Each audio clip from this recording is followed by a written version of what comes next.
Dr. Finlay's Casebook was originally a television drama series that was produced and broadcast from 1962 until 1971. Based on A. J. Cronin's 1935 novella Country Doctor, the storyline centered on a general medical practice in the fictional Scottish town of Tannochbury during the late 1920s. Cronin was the primary writer for the show between 1962 and 1964. The main characters were Dr. Finlay, the junior partner in the practice, played by Bill Simpson, Dr. Cameron, the craggy senior partner, played by Andrew Cruikshank, and Janet, their unflappable housekeeper and receptionist at Arden House, played by Barbara Mullen. From 1970 until 1978, episodes from Dr. Finlay's Casebook were broadcast on Radio 4 with some of the same actors from the television program. These episodes were adapted for radio from the original television scripts by the original writers, where possible. 20 episodes were broadcast in the autumn of 2003. Dr. Finlay's Casebook.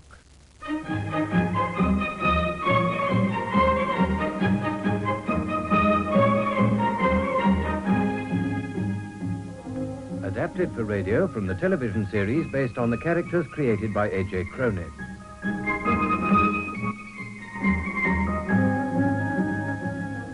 With Andrew Cruikshank as Dr. Cameron, Barbara Mullen as Janet, and Bill Simpson as Dr. Finlay.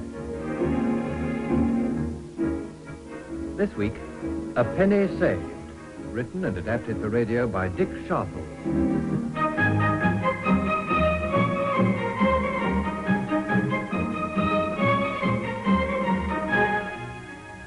Mr. Falloon, I still think you should have gone over to the cottage hospital. And waste half the day waiting my turn, Dr. Finlay. Oh, on account of a wee cut. No, I'd hardly call a 6-inch laceration of the leg a wee cut. Come on, you've done bigger sewing jobs than this before, Doctor. I'll have to give you a local anaesthetic. Is that necessary, Doctor? I'm not very keen on having you stick that contraption in me. And I don't talk daft, man. The whole idea of an anaesthetic is to ease pain, not to inflict it. What did I do with that hypodermic needle? You dropped it in that dish thing. On the gas ring. Oh, of course. What is it? This dish thing, it's just a commoner garden sterilizer. And once I've fished the needle out of the hot water, which is easier said than done, I might add... Careful, Doctor. You'll have it over in a minute. I never you mind about me. If you'd been watching what you were doing... Oh, accidents will happen. Especially on a farm, you know that. I also know that a lot could be avoided. It only needs a little care, Mr. Falloon, because that's the cause of most accidents. Pure and utter carelessness. Oh, damn it, blast, I've scalded myself. Oh, the cotton wool. Where's the cotton wool? Sodium bicarbonate, Doctor. What? Bathe it with sodium bicarbonate. It's very good for burns. I know that, damn it, I'm a doctor. I knew this would happen one day. That thing's a menace, antiquated. Should have been thrown out years ago. Janet! Janet! Now drink your tea while it's hot. How much sugar did you put in that? It tastes like treacle. Only 6 large spoonsful, Doctor. 6? But you know I only take 1. Dr. Finney, may I remind you that in cases of scald or burns, hot sweet tea is the prescribed treatment for shock. Now, I'm not suffering from shock, Janet, but from sheer frustration. Doctor, don't do this. Dr. Cameron must be made to realize that we need a new sterilizer. But would not that cost a lot of money? All depends what you mean by a lot. Well, what I mean by a lot does not matter. It's what Dr. Cameron... Well, for the sort of sterilizer I have in mind, nothing very fancy, of course. I reckon we could get one for, under £12. Oh? How far under? About £11.10. That is a lot of money. But we need it, Janet. That old enamel fish kettle's downright dangerous. And one of these days it's going to set fire to the whole damned house. Well, it's not happened up to now. What sort of answer is that? It's the sort of answer you're going to get from Dr. Cameron, unless I am very much mistaken. Come now, Dr. Finlay. Nothing like this happened before today. Our old enamel fish kettle may be a trifle old-fashioned. A trifle old-fashioned. Dr. Cameron, it wouldn't surprise me if that damned sterilizer once adorned the surgery of Hippocrates himself. Oh. Look, I really do think that you should consider it. At what cost? Only £11.10. Oh. What's so funny? £11.10 at this time of the year. With so many bills outstanding. Oh, very amusing, Dr. Finley. Very amusing indeed.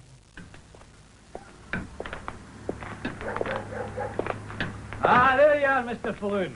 Good morning. Good morning to you, Dr. Finlay. How's the leg, eh? It's fine. Just fine. Good. Seems like only yesterday I was here to take out the stitches, doesn't it? You'd hardly credit it was actually all of 4 weeks. Over 1 whole month ago. Dr. Finlay, Aye.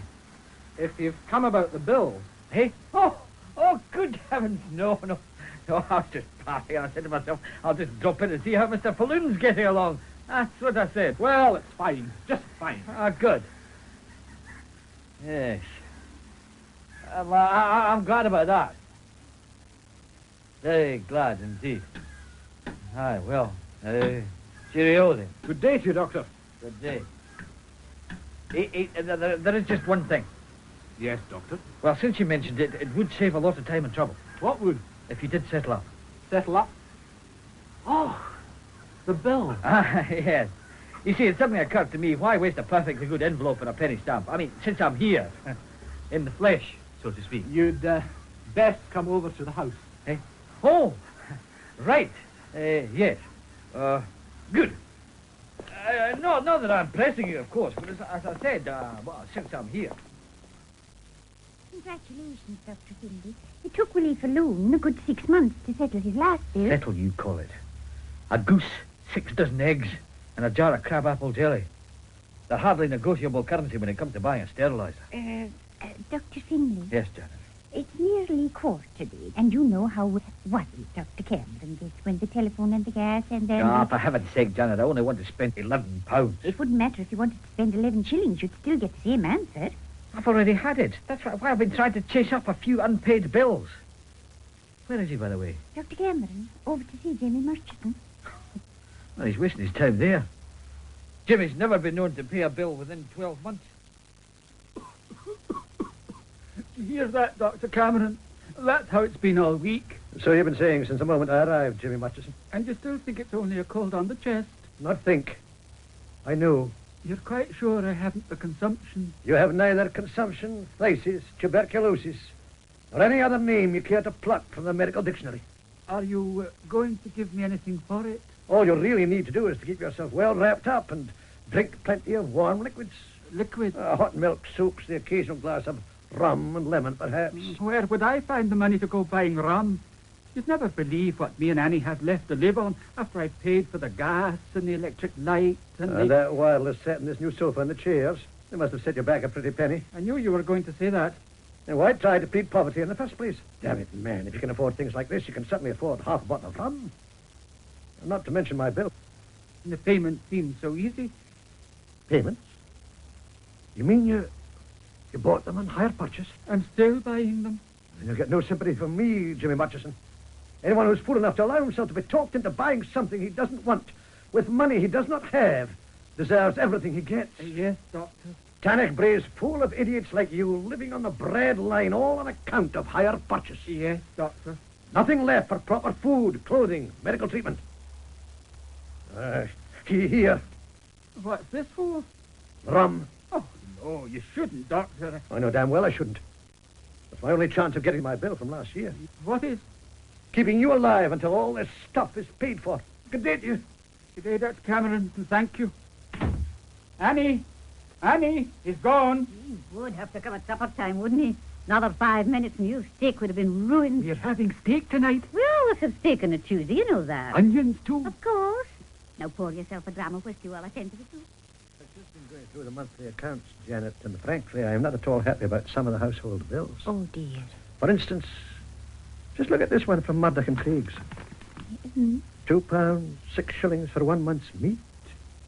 I could hardly believe my eyes. It is rather more than usual, but if you remember, Dr. Cameron... £2, 6 shillings, Janet. For what? I do not recall dining on best quality beef the whole of last month. You obviously don't recall having Dr. Snoddy and his wife to dinner either, Dr. Snoddy. which accounts for the large leg of lamb instead of our usual cheese and onion pie. Cheese and onion pie. But still, £2, 6 shillings. And we must not forget the liver pate, must we? I thought you made the... The pate, yes. The liver, no. 3 pounds of best goose liver. That item there. Now, if you will excuse me. Just a minute. Yes, Doctor. This item at the grocer's for £1, 4 and 8. All it says is sundries. Now, do you mind telling me what that convenient word covers? Little things, Dr. Cameron. A pinch of this and an ounce of that. Mrs. McIver always lumps them together. And you accept her figures at face value? I trust Jenny McIver. Anyone can make a mistake.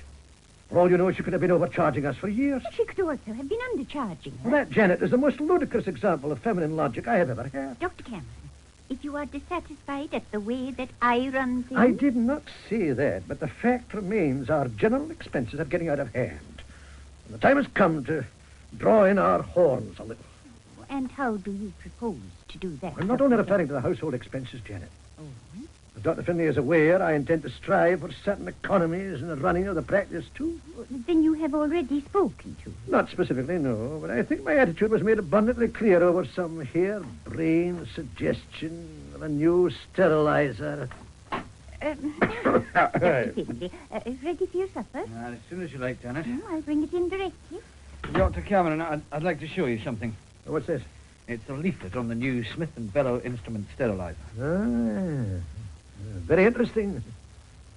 Electrically operated, I see. All right.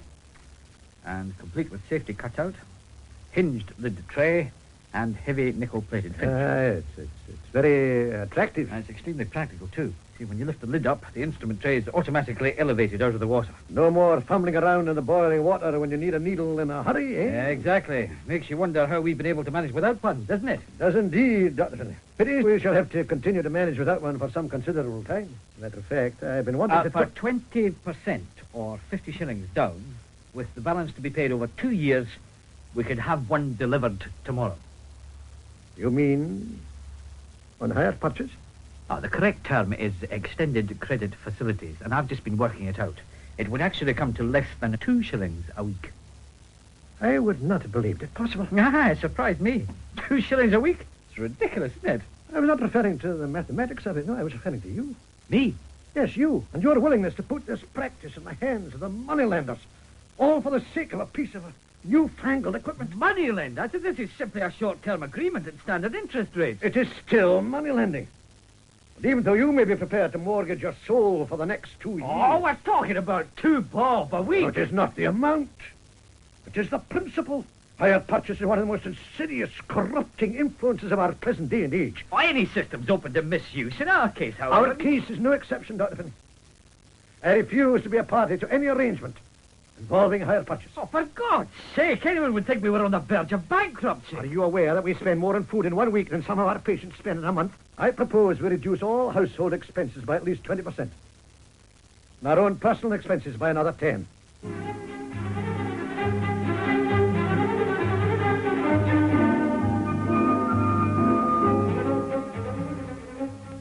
Good morning, Dr. Finlay. Good morning, Janet. Oh, no. Not fish cakes again. Now, Dr. Finlay, you know they are very nourishing. And so are kidneys and bacon. We haven't had them once this week. Well, I doubt if you'll have them next week either. The price of kidneys being what it is. Of course, if you would prefer a nice boiled egg. No, I would not prefer a nice boiled egg. I'm sick of nice boiled eggs. Eggs are very good for you, Doctor. Janet, please. How long is this going to go on for? It's been 2 weeks since I've had a decent breakfast, let alone a decent lunch or a decent supper. I'm sorry, Dr. Finlay, but I can only do my best with what I have to manage Oh, on. come on, Janet. You know as well as I do that Dr. Cameron's economies were made more out of pique than necessity. And it's time you told him that you just can't manage. No, Dr. Finlay. No? No.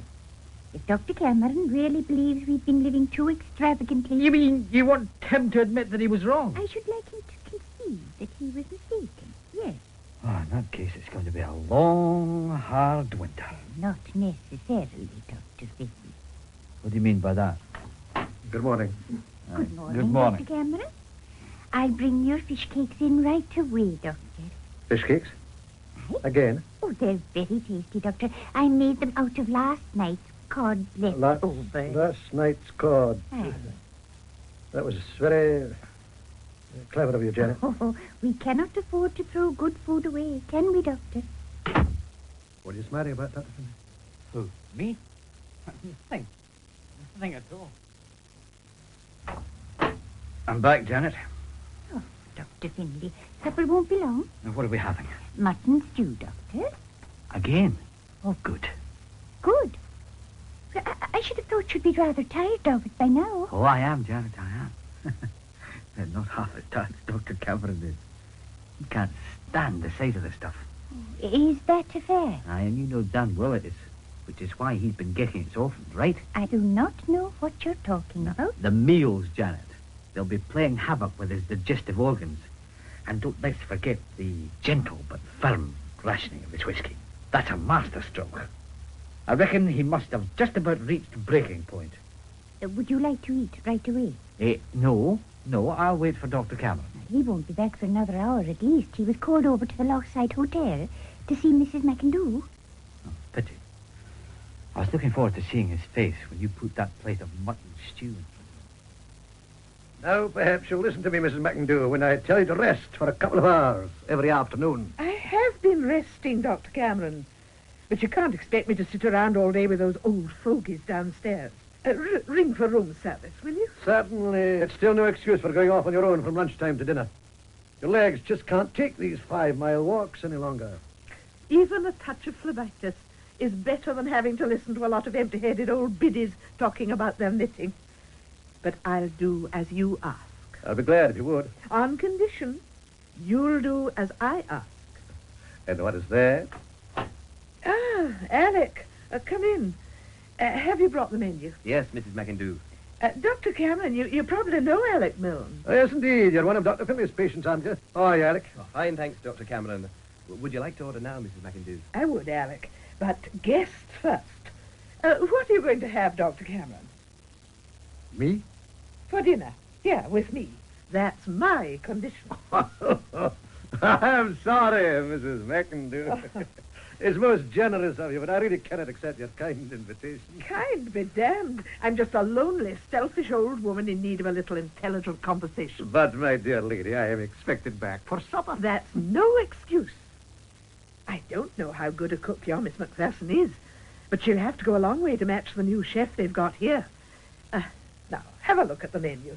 I already have. Then I'll wager Miss Macpherson won't have anything as tender as that silver side of beef waiting for you, with a parsley sauce and a young carrot. I can guarantee that. Then please be good enough to do me the honor of dining with me. We'll order in a minute, Alec. That's all right. Take your time. After all, you might say it's all part of the treatment, Doctor. Oh, you might say that. Then you'll stay. I still cannot help feeling I'd be taking an unfair advantage. Stuff and nonsense. If anyone's taking advantage of the situation, it's me. It was not this situation I was referring to. However, as your medical advisor, I can see the therapeutic value of some reasonable conversation. And on that basis, I accept with my heartfelt thanks. Heavens above, man. Do you normally treat a simple invitation to dinner with such earnest consideration? Now, what would you like to start with? The smoked salmon, the soup. The cream of asparagus is delicious. Or perhaps you prefer a dozen oysters. The lobster cocktail is usually very good, too. Unless you prefer to have lobster. Oh, Dr. Cameron, at last. Sorry, Janet. I was held up. Oh, you must be starving. I'll bring your supper straight in. I've kept it warm. It's mutton stew, same as we had on Monday. Oh, it's lasting so well. Just a moment, Janet. Yes? It's a mite too near my bedtime to eat a full meal. I think I'll maybe just have a little hot milk. Oh, but Dr. Cameron, you've hardly eaten a thing all day. Well, as a matter of fact, my stomach's a wee bit unsettled. Oh, I'm sorry to hear that, Doctor. Perhaps it was something you ate. Well, that is very possible, Dr. Finley. What am I going to do with that pot full of stew? I suggest you share it between yourself and Dr. Finley, as you always say, Janet. Waste not. Want not. Can't understand it, Janet. This time last week he was ready to crack, I'm sure of it.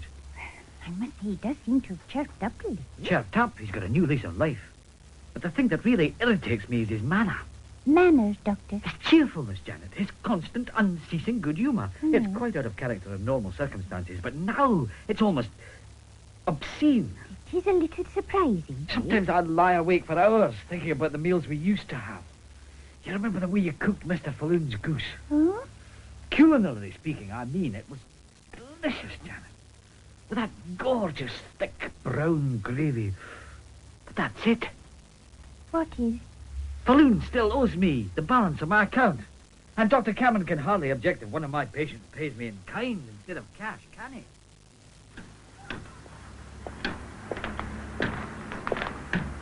Good afternoon, Mr. Falloon. Hello, Dr. Finlay. Still hard at it, I see. I am busy as you see. Very busy. Aye, well, I wouldn't keep you. I was just passing and I thought I'd just drop in and see how you were. I'm fine, just fine, Doctor. Aye, good. Well, I'm glad to hear it, Mr. Fuller. Very glad. Hee, hum, hum. Very well, Doctor. Hey? Let's go over to the house. What for? What you came for, man. The balance of your account. Account? Oh, you mean my account? Aye, your account. Oh, well, since you mentioned it, Mr. Falloon, I suppose I could take it away. While I'm here, I mean, it would save a postage stamp, won't it? You seem to have a way with Willie Falloon in cash this time, too. But I didn't want cash. I wanted another damn goose. But he insisted. Said he felt guilty about the last time.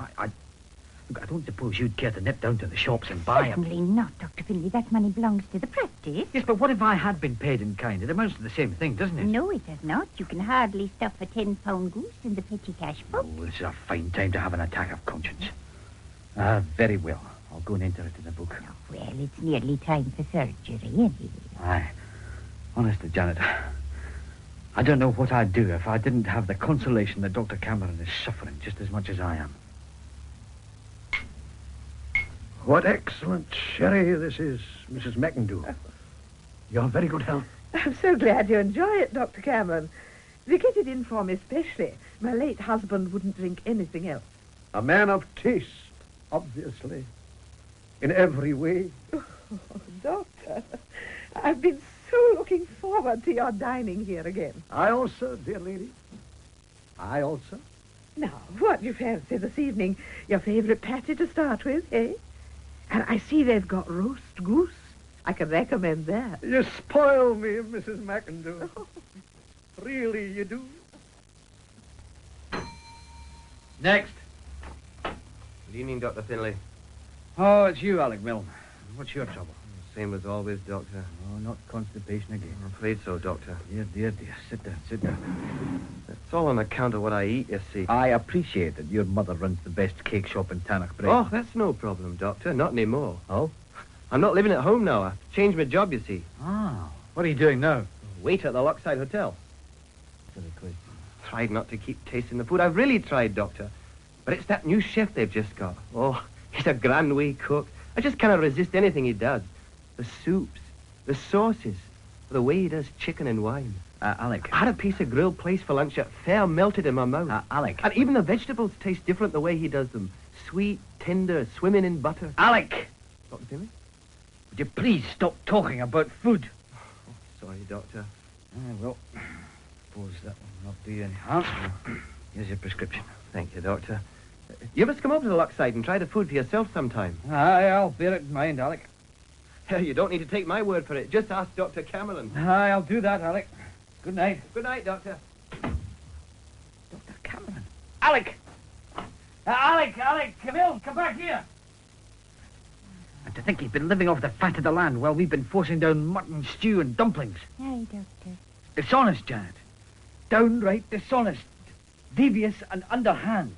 The fact still remains that these meals have not actually cost him anything.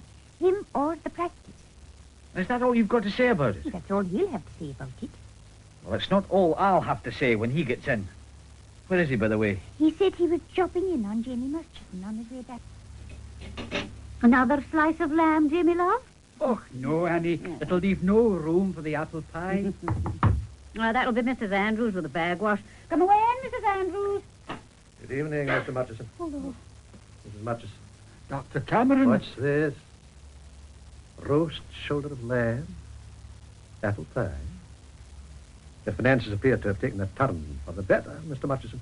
Yes. Well, you see... Well, we weren't expecting you till later, Doctor. That, Mrs. Murchison, is patently obvious. You know, I think it's about time we all had a... I'm back, Janet. Dr. Finlay, remember what I said. Please keep your temper. Evening, Dr. Finlay. Evening, Janet. Good evening. Doctor, it's all ready for you, Doctor. Now, what's all ready? Your supper, of course. Delicious stew. Sit yourself down, Doctor. Oh, you know, Janet, I do not think I could eat a heavy meal this evening. Oh, nonsense. You haven't eaten properly all day. Sit down. No, really, a fragment of bread and cheese will do me fine. You'll soon get your appetite back once you sit down. Damn it, woman, I don't want to sit down. As you say. Oh, I'm sorry, Janet. It's just that I've already... You've already what? I'm just not hungry, that's all. Oh, what's wrong, Dr. Cameron? Are you not well? Hey, this is the second time in a week you've been off your food. Every time you come back from seeing Mrs. McIndoe. Oh, well, very well. If it'll make you happy. Is this it? Aye. Mutton and dumplings, swimming in gravy. So I see.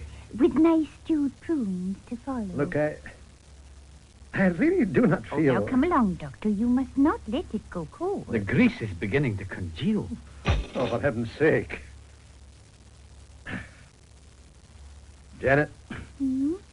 Dr. Finlay, I have a confession to make.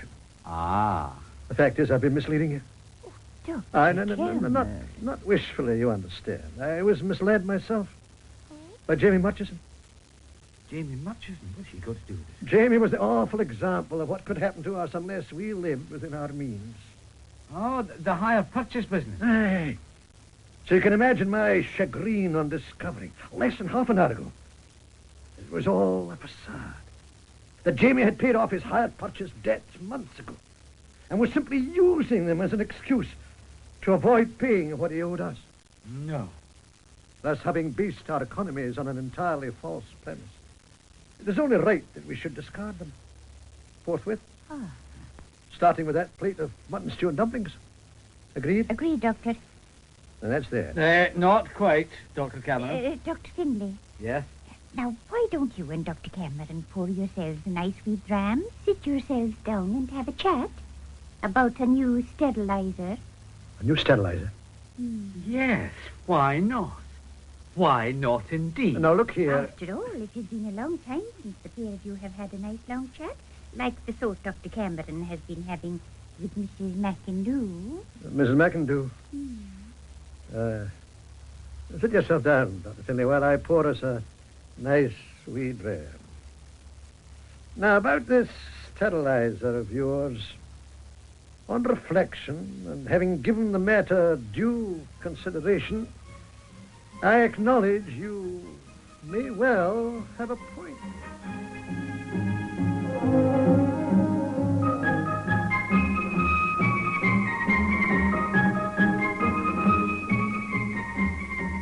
You've been listening to A Penny Saved, written and adapted by Dick Sharples from the television series of Dr. Finlay's Casebook, based on the characters created by A.J. Cronin and broadcast by arrangement with Graham Stewart. The cast was as follows: Dr. Cameron, Andrew Cruikshank; Janet, Barbara Mullen; Dr. Finlay, Bill Simpson; Mrs. McIndoe, Margot Boyd; Willie Falloon, Ian Dewar; Alec Milne, Sean Arnold; Jamie Murchison, Wilfred Carter; Annie Murchison, Kathleen Helm. The play was produced by Peter Titheridge.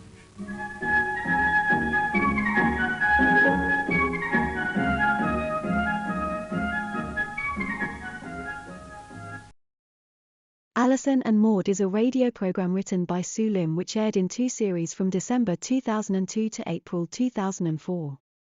There were 12 25-minute episodes in total and it was originally broadcast on Radio 4. It stars Denise Coffey and Miriam Margolyes together with other cast members of Lim's previous Radio 4 comedy series The Wordsmiths at Gorsmere. It is about Sue Lim's bed and breakfast sitcom with sisters Alison and Maud and their guests at the Aberfield Guest House in Norwich.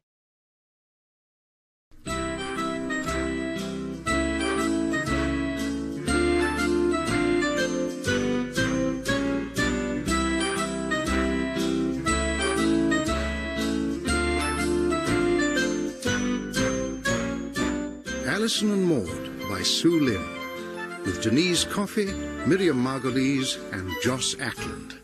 Episode 1, Fishing for Compliments.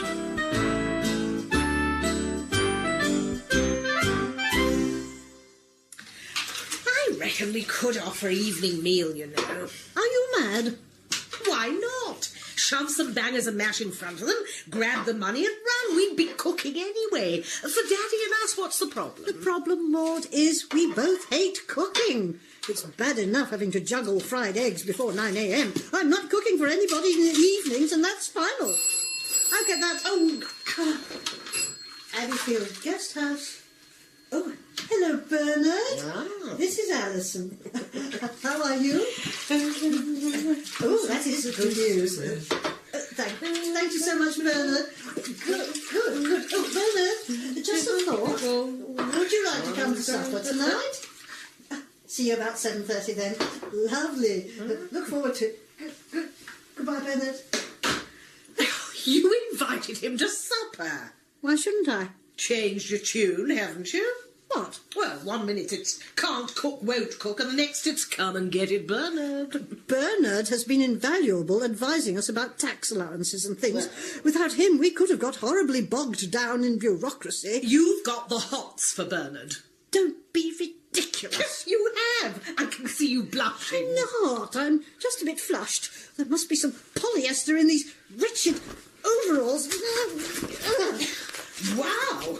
I wish Bernard could see the wild way you get your kit off. Shut up, Maud. Does he know you wear a thong? No. I bet it would get him going. I'll just mention it casually, shall I? If you dare say anything of the sort, I shall walk out of this door and never come back. As you very well know, my choice of underwear is forced on me by a medical condition. That's ruined her day. Right, I'll go and torment Dad.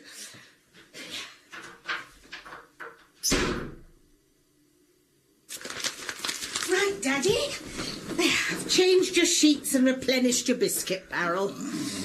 Jellied meat, 5 letters. Jellied meat.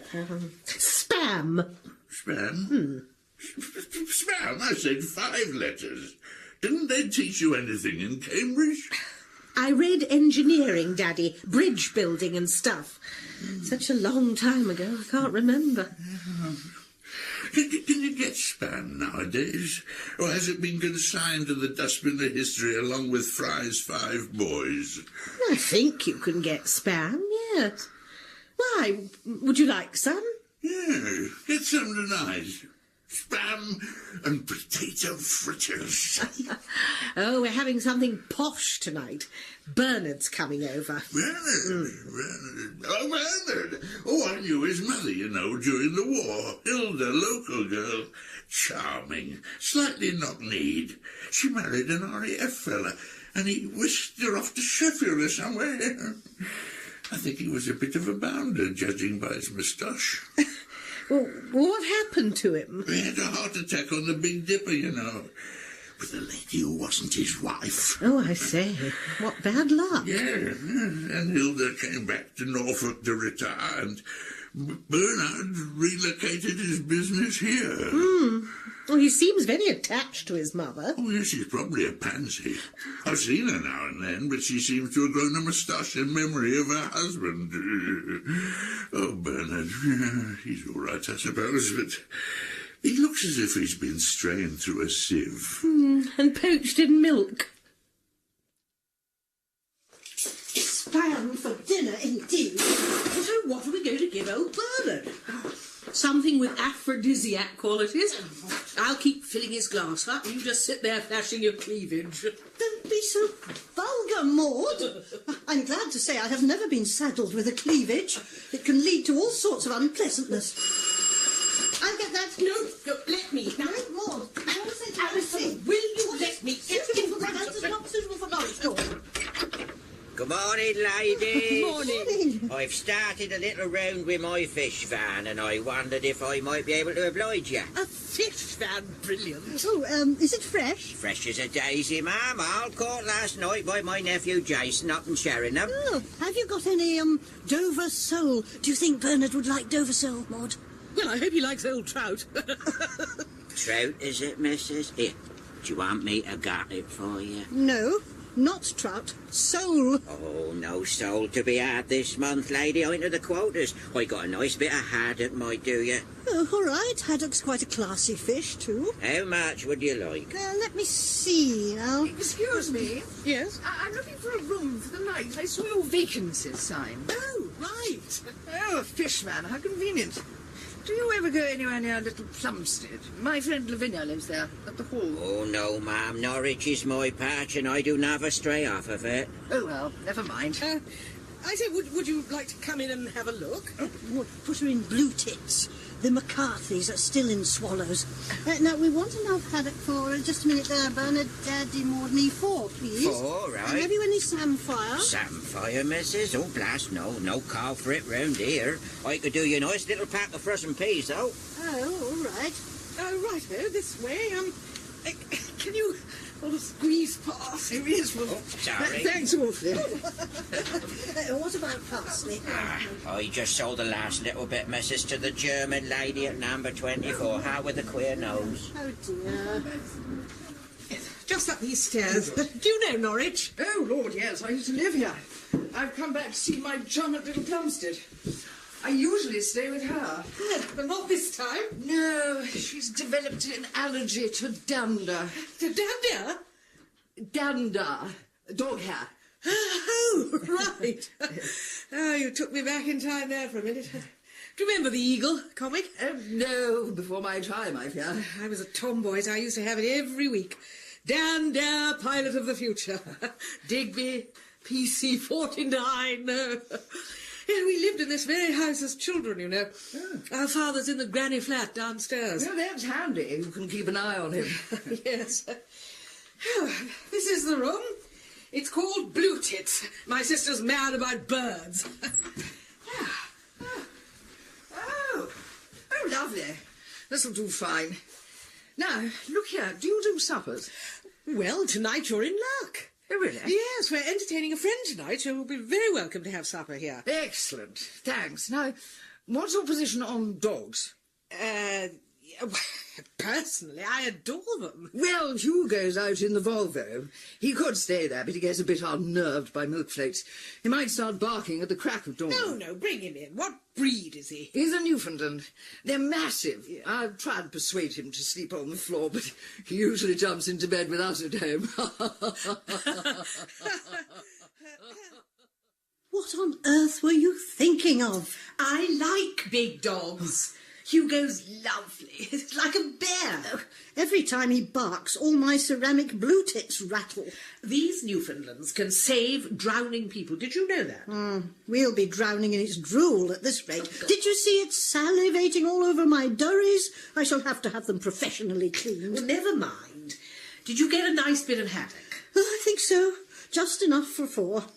4? What about the dog woman? I've already promised her supper. Maud, Bernard's our accountant. We'll probably need to have quite a confidential conversation about tax or something. Well, what if we put her in the dining room and Bernard can eat here in the kitchen with us? We can't have Bernard in here. I was looking forward to showing him my hummingbird placemat, and the lighting in the dining room's much more subdued. Well, this fluorescent tube makes us all look like terrible paintings by Lucian Freud. We can switch the fluorescent tube off and have it by candlelight. And the kitchen table's much smaller. Bernard can secretly fondle your knees. Oh, shut up, Maud. If you want to do something useful, go and get some more fish. Right. It'd be a crime to try and stretch this lovely piece of haddock. And some parsley. Oh, God, this catering business. I'm surprised Raymond Plunk's not gone stark staring bonkers.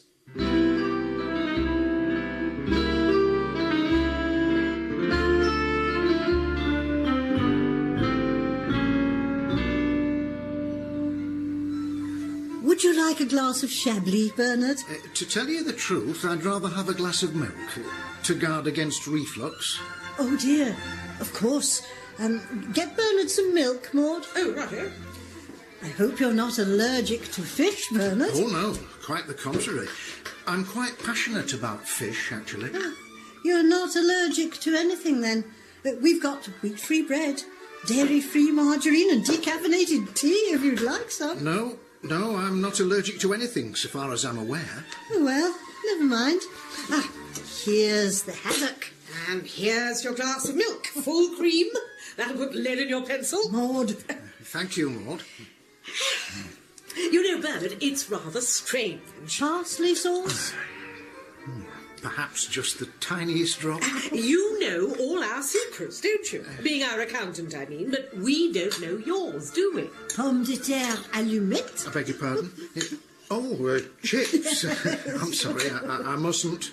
Reflux, alas. Daddy was telling me he used to know your mother during the war. Yes, Mother was a local girl and Father was with the RAF, stationed near here. Petit pois, Bernard? Petit pois. Mm-hmm. Grand, thank you. You can entertain Bernard in my absence, can't you, Alison? I'll just take Daddy's tray down. No, I'll do that. You entertain Bernard. I can't trust you to lay Daddy's table properly.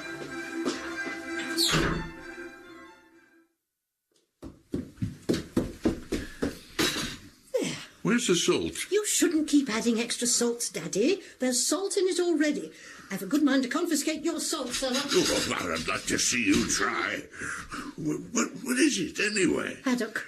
Haddock? I wanted spam. Bernard's come to supper. We can't give Bernard spam. I'll come up and say hello. No, not now. You have your supper first. Why can't I come up and have supper with Bernard? It's a bit busy, Daddy. There's another person there, a woman guest. Oh, the one with the dog? I've seen her going up the steps. Enormous bloody animal. Yeah, and the dog's quite big too. Yes. We've got quite a lot on our plate this evening, so you stay down here and have your supper, and Bernard can come down and say hello to you later. I've never been much of a fan of haddock. Never mind. For pudding, there's tiramisu. Tiramisu? What the devil's that? What happened to good old Spotted Dick?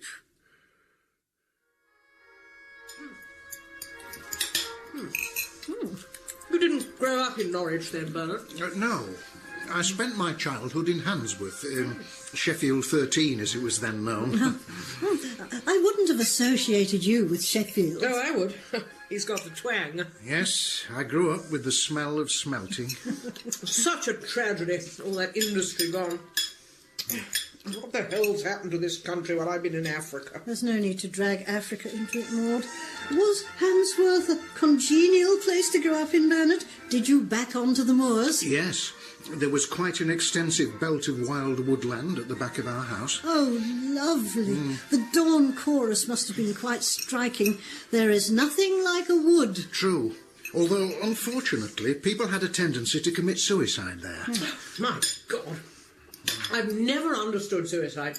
I'd rather kill some other blighter than top myself any day. I remember the summer Harold Clipstone hanged himself. It was the year England won the World Cup. Oh, dear. People do tend to get a bit overexcited at times like that. Oh, that wretched woman's coming downstairs, Maud. Just go and see to her, will you? Oh, no problems. Quick, Maud, she's ringing the bell. I don't want her coming in here. Oh.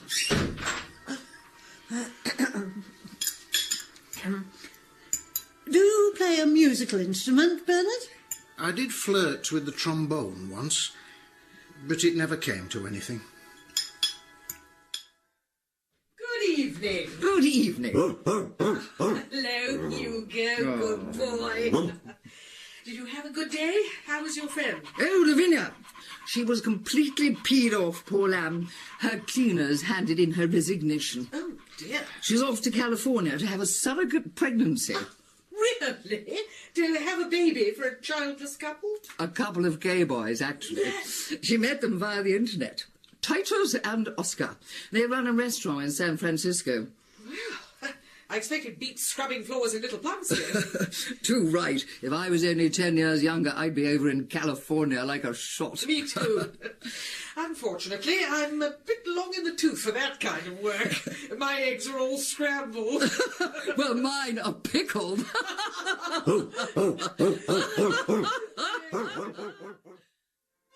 I just wanted to say, Bernard, how much I appreciated your sensitivity over the past few months. Oh, not at all. One of the rewards of my kind of practice is being able to assist one's clients during periods of domestic turbulence. It was so awful realising that Daddy just couldn't cope on his own anymore. But it's worked out quite well, really, with him down in the little granny flat and you and Maud moving back in. Yes, perhaps it was a blessing in disguise, my pension fund going bust. Yes, I think I moved out of London just at the right time. Bloomsbury used to be such a quiet, bookish place, but I fear the barbarians are moving in even there. They've got security guards at St George's Church now, you know, to keep the homeless out. Oh, dear. Slightly barbaric, that. Yes.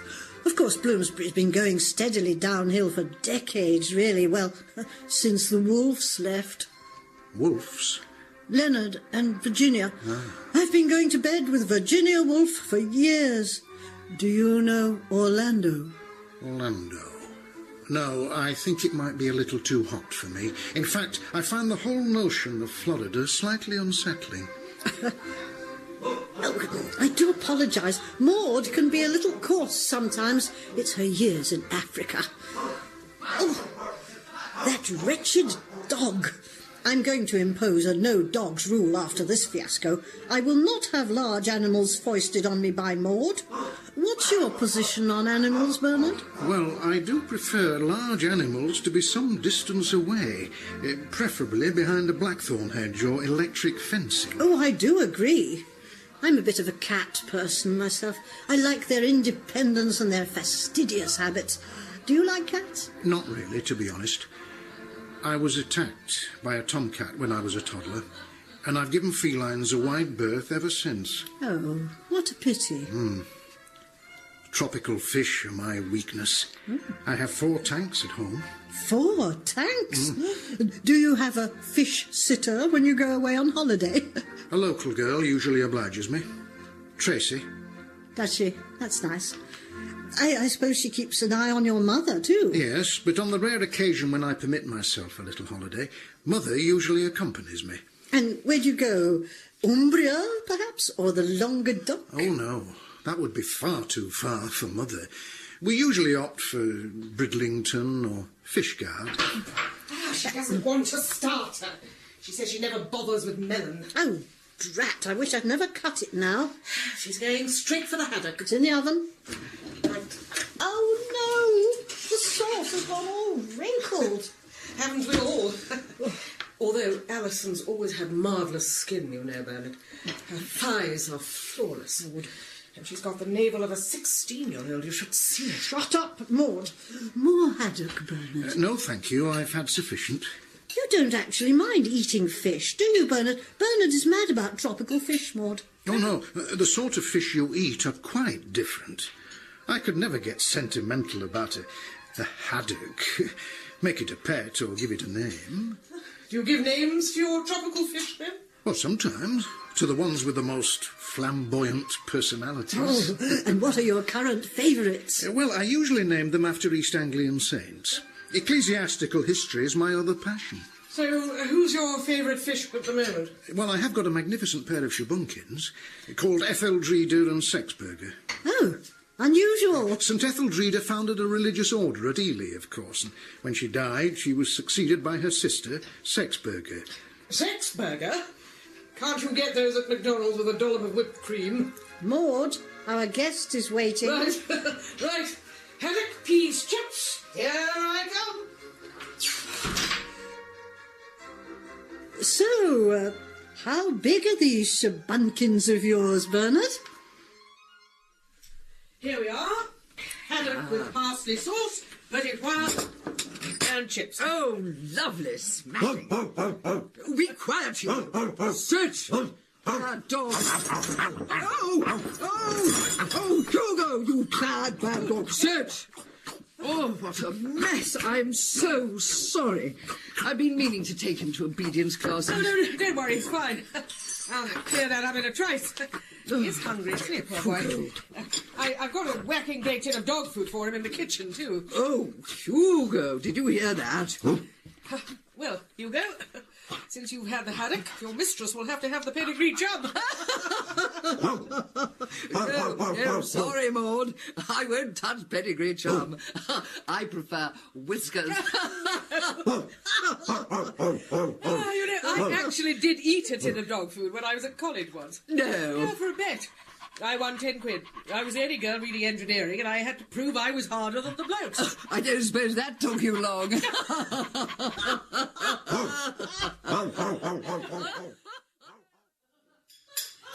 I'm sorry about the dreadful racket, Bernard. Would you care for a little more Vivaldi? No, thank you. I've had sufficient. It would take more than Vivaldi to blot out that laugh. It would have to be Wagner at his most thunderous. I've never been terribly impressed with Wagner. Oh, nor have I. He's such a show-off. Give me Palestrina any day. Or Monteverdi. Monteverdi is my absolute favourite. In fact, I believe there's a Monteverdi concert in the cathedral next week. Is there? The Vespers. I'm thinking of going. I don't think I could quite cope with it. I tend to come over queer in choral works. I had to rush out of Ripon Cathedral once at the height of Judas Maccabeus. Yeah. I have to make her an omelette. The dogs have the haddock. Oh, for goodness sake, why can't you leave the wretched dog in the car? Well, I think she's putting him in the car now. Eggs. It's fridge. Oh, dear. I do apologise, Bernard. This terrible woman and her repulsive animal arrived while I was preoccupied with the fish fan. I'd have seen at a glance that it wouldn't do. It must be difficult, being continually exposed to the general public. Guess what? Her friend's cleaner's going off to California to have a surrogate pregnancy for a couple of gay blokes. Good heavens, whatever next? Oh, this genetic engineering is brilliant, isn't it? Would you fancy being a sperm donor, Bernard? Maud, fertility treatment may be an excellent thing, but I don't think Bernard wants his nose rubbed in it. I just adore DNA.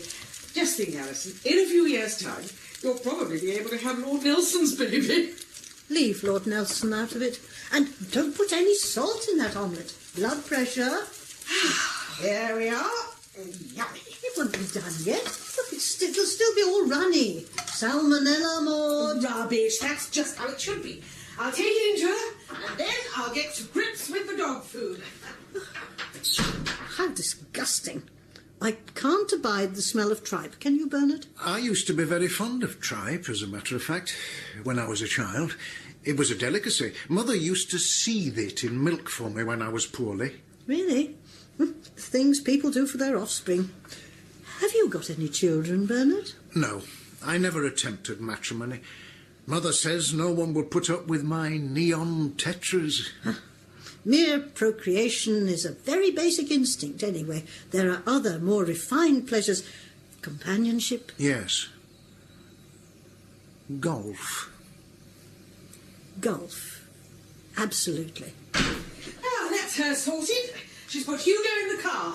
Well, thank God she's come to her senses, stupid woman. She seems to have got under your skin a little. I'm a very tolerant person usually, but she waltzed in here as if she owned the place, demanding supper, forcing her flea-ridden dog on us, and ever since she moved in there's been a terrible smell. I don't know if it's her or the dog.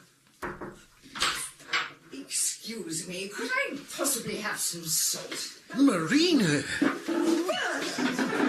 How wonderful to see you! Oh, you're looking absolutely fabulous, darling. How long is it? It must be... Oh, God, last century, 1994, I think. Well, you look 10 years younger. Oh, you old soft soaper. Oh. How's your darling old ma? Oh, very well, thank you, Marina. She often mentions you, especially when we're having a pudding. She still associates you with blancmange, of course. Yes, I gave her my own jelly molds. Do you remember? So you two know each other? Freddie and Bernard were golfing chums for ages before Freddie and I moved to Higham Ferrers. Are you in Norwich for long? A couple of days. Why don't we have dinner tomorrow night? If you're free. Oh, that'd be marvellous. I'll book a table then. How about Luigi's? Yes. Excellent. I'll book a table at Luigi's. Shall we say 8? perfect. Maud! Oh, hi, Daddy. Everything okay? I know what that word is. What word? Jellied meat, 5 letters. It's brawn. Brawn, of course. Get me a bit of brawn tomorrow, there's a good girl. All right, darling. That was bloody awful, wasn't it, Bernard? Come back downstairs, Daddy. You've got parsley sauce all over your moustache. I think it looks rather rakish. Could catch on, you know, fashion item. Mr. Butler, I don't think you've met my friend, Marina Parker-Knoll. Oh, delighted, my dear. I've taken quite a shine to your massive ball of fluff. Oh, Hugo's in the Volvo. He's in disgrace. Give me a hand to clear these things, Maud. All right, darling. Oh, what a complete shambles. We're never going to do suppers again as long as I live. Hang on a tick. We haven't even had the pudding yet. You'll have to deal with the pudding. I'm going straight to bed. To bed?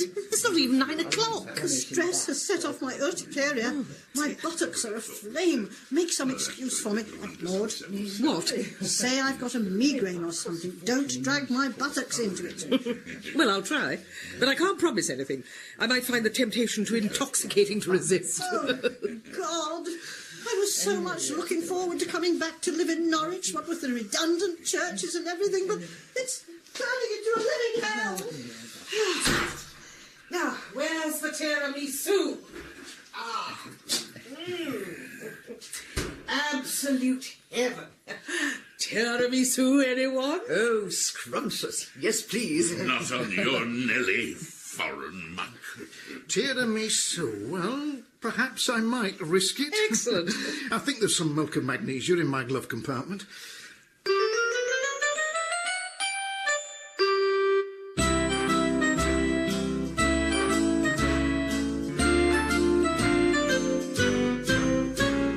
Alison and Maud was written by Sue Lim. The cast was Alison Denise Coffey, Maud Miriam Margolyes, Father Joss Ackland, Mr. Mullet Chris Emmett, Bernard Geoffrey Whitehead, and Marina Phyllida Nash. It was produced by Jonathan James Moore.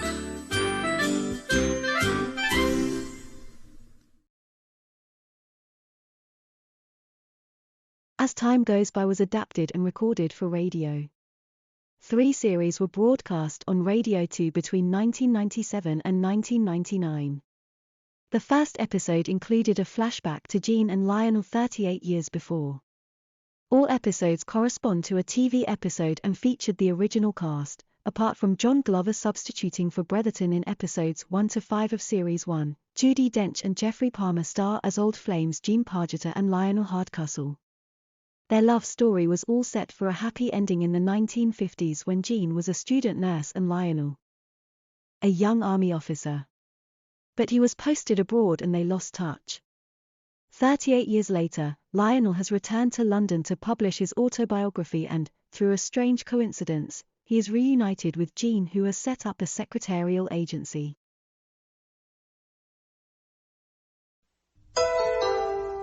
As Time Goes By, written by Bob Larby, starring Judi Dench as Jean and Geoffrey Palmer as Lionel. You must remember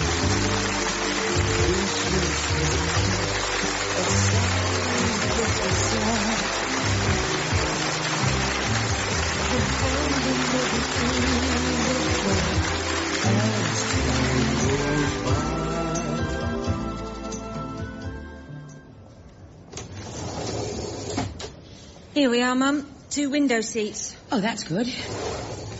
Give me your bag. I'll put it up on the rack. It's only an overnight bag. Remember your bag. All right. It is a pretty heavy nightie. There. We'll be off soon. Yes. Well, you don't sound very enthusiastic. That's because I'm not sure that this is such a good idea. Look, why don't I go back to the office and you go up to Norwich to see Lionel? For goodness sake, Mum, it's you he wants to see, not me. I don't know how you can say that when he doesn't even know we're coming. He dedicated his book to you. That was for all our yesterdays, not for all our tomorrows. To Pooh, because you liked honey. Yes, well, I'm not Pooh now. I'll call you Pooh if you want me to. Don't even think about it. Lionel will be ever so pleased to see you. Will he? Well, if you were giving a lecture in Norwich and Lionel turned up to see you, what would you be? Flabbergasted. I don't know why I bothered. Nor do I. But you were in love. And Clement Attlee was the leader of the Labour Party. Who? Exactly. Hey. Do you ladies mind if I graced myself with your presence? What? Would you mind if I sit here? No, of course not. Going to Norwich? Yes, we are. Coincidence. So am I. Hey, if we're going to cosy up for a couple of hours, we should get to know each other. My name is Alistair. I'm Judith. Hi. And this is my mother, Jean Pargeter. You're kidding. What, you could be taken for... Sisters? Yeah. Rubbish. Sorry, that was snappy. No probs, but I don't take back a single word. You are a seriously attractive lady. Oh, thank you. What's taking you to Norwich? The train, hopefully. We're going to a lecture. I don't believe it.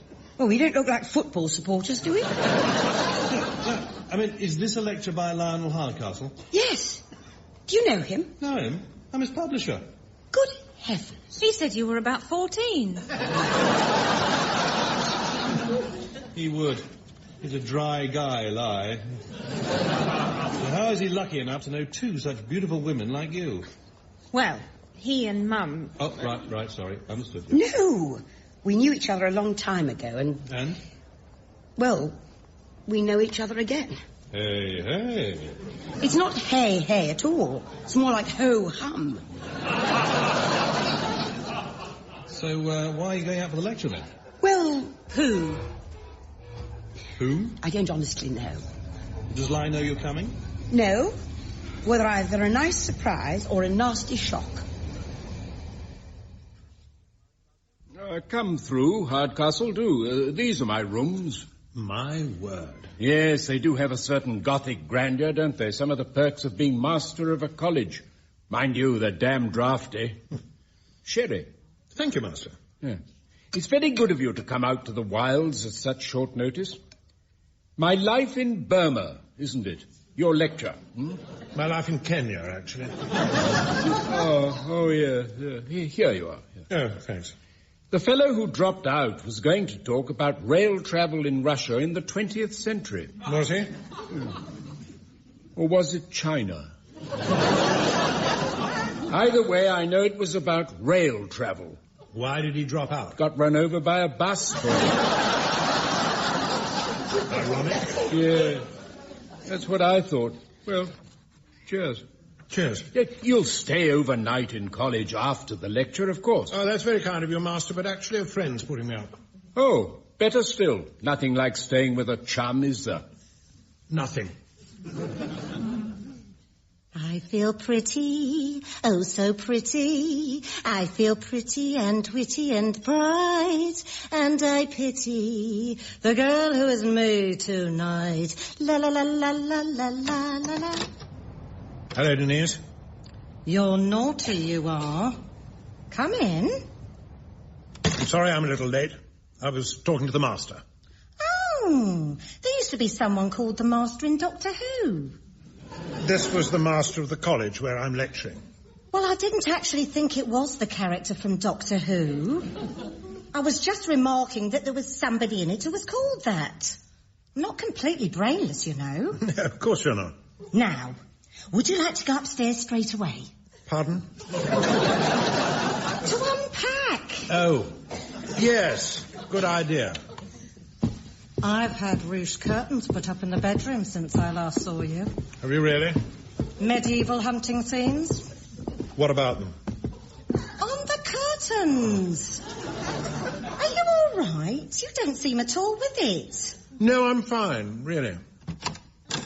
Here we are. I've left a space in the wardrobe and an empty drawer for your things. Thank you. You didn't ask why you were naughty.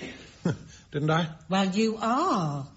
You sure you got the correct adjective? 6 months and not a word? Not even a postcard? Denise, we are ships that pass in the night. We don't send postcards. I wouldn't like to think I was being taken for granted. I see you put the silk sheets on. Yes. Well, I'm a forgiving sort of person. Indeed you are. I bought some chains, by the way. Pardon? For my grass at the front. Trying to keep those lorries off it. Oh. Can I come come to the lecture tonight? What on earth for? Well, to hear it. If you want to be bored, try the telephone directory. You don't want me to come? Well, I told the master of the college that you were a chum, you see. Well, I am. You're not the sort of chum I meant. You're not going with somebody else, are you? No, of course not. I'd hardly stay here and go with somebody else, would I? There's no telling with you. If I thought you were playing fast and loose... Denise, at my age, you have to be fast to be loose. I'm not fast. I can come to the lecture, then. If you really want to. Oh, good. Let's go and have some tea. What? Tea! There's something funny about you. There's quite a lot that's funny about me. You know what I mean. It's as if only half of you was here. Nothing's happened recently, has it? You know, happened. No, nothing. Nothing at all. There we are, madam. Tea for 3. Thank you. Funny, isn't it? Alistair having a reservation at the same hotel as us. How did you ever get to be so gullible? What do you mean? When we booked in, he didn't have a reservation at all. Oh, still. He's rather nice, isn't he? Yes, in a boyish sort of way. He's not that young. I suppose he's about my age. Young? He fancies you. Don't be absurd. Oh, well, why did he sit next to you on the train? So he could look at you. Oh, no, he spoke to you most of the time. The oldest trick in the book. Ingratiate yourself with the mother. Now who's being gullible? I phoned up, but it's fixed up. Sherry with the master before the lecture, front row seats, and then dinner with the master afterwards. How did you manage that? That's being in publishing. Almost everyone you meet intends to write a book one day. All you have to do is express a deep interest in the subject they want to write about, and suddenly they're very accommodating. May I ask you an impertinent question? Please, I'd love it. Lionel's book. Why are you publishing it? Because it's terrific. I read it last night. Ah. Well, compare it to a television company. They make their money producing the popular rubbish, but every so often they bring in an opera or something just to prove that basically they're very serious-minded people. You mean nobody will read Lionel's book? Oh, I wouldn't say that. If you jazz up the cover a bit, people might buy it without reading the actual words inside. Oh. Well, it's better than a poke in the eye with a burnt stick, isn't it? Yes, I suppose so. Incidentally, where's Lionel staying tonight? Here? No, apparently he favours a little bed and breakfast place when he's up here. Well, I hope he's being well looked after. Do you know, Lionel, this is the first university I've ever been in. It's a bit like Westminster Abbey, isn't it? Yes, I suppose it is. You didn't say anything about the dress. You looked, but you didn't say anything. Well, it isn't the sort of dress you look at. You're not suggesting I should be ashamed of my bust, are you? No, certainly not. No, here we are. These are the master's rooms. The reception's in here. He's got velvet curtains. So he has, yes. Hardcastle, there you are, all ready for the lecture. You're looking very chipper. Thank you, Master. May I introduce a friend of mine, Mrs. Denise Cropper? How do you do? Charming. What a lovely dress. Let's find you a sherry. Have you known Mrs. Cropper long, Hardcastle? No, it's Mrs. Cropper, Master. As in, came a. You know, came a cropper. What an excellent mnemonic. Thank you. Here we are. Sherries. Dry for you, if I remember correctly, Hardcastle. And my guess, Mrs. Cropper, is that you are sweet. You'd have to ask Lionel. Don't think I shan't, sly old fox. Would you excuse me? A guest of mine has just arrived. What? Oh, of course, my dear fellow. I'll take care of Mrs. Cropper. Oh. Hi, Lie. Done your warm-up? My what? Are you fit? As I'll ever be. It's good of you to come. And not alone. Look who's here. Surprise. Ah. Hello, Lionel. Ah. There's no need to be that effusive. Sorry, I was just, I didn't know you were coming. Oh, that's why I said surprise. Quite. Well, it is. What? A surprise. A very nice surprise, of course. Well, now we've established how surprised we are. Any chance of a drink? Yes, of course. Lionel! Oh, Denise. That headmaster's a lively old dog, isn't he? Master, just master. Do you know where he had his hand? Denise, I'd like you to meet some friends in there. Oh, lovely. This is Jean Parger, an old friend, her daughter Judith, and Alistair Deacon. I'm very pleased to make your acquaintances. Hi. Hello. Good evening.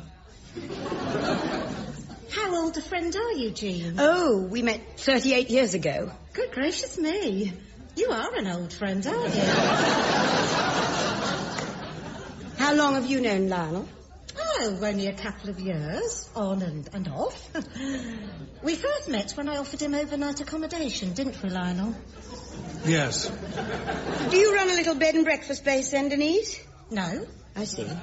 Let me get some drinks. You don't mind me holding your arm, do you, Alistair? Only with these high heels on gravel, I could pitch over at any moment.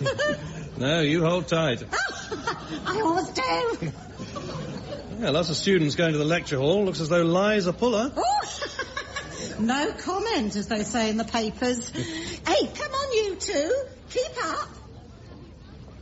Overnight accommodation. Lionel is a man. I know what sexy is. I just thought he was a man with some taste, that's all. Now, is that nice? Well, look at her. I am. If she gets any closer to Alistair, she'll be in that suit with him. Jealous? No. Are you? Certainly not. Just a minute. Look at that poster. Oh, they're all over the place. Tonight's great lecturer and so on. I know, but look at what's sprayed across that one. Elephant killer. Ladies and gentlemen, it was George Moore, I think, who said, "A man travels the world over in search of what he needs and returns home to find it." I do not presume to say that Mr. Hardcastle travelled to Kenya in search of what he needed, but I am certain that on returning home he will find here a very warm East Anglian welcome. Mr. Lionel Hardcastle.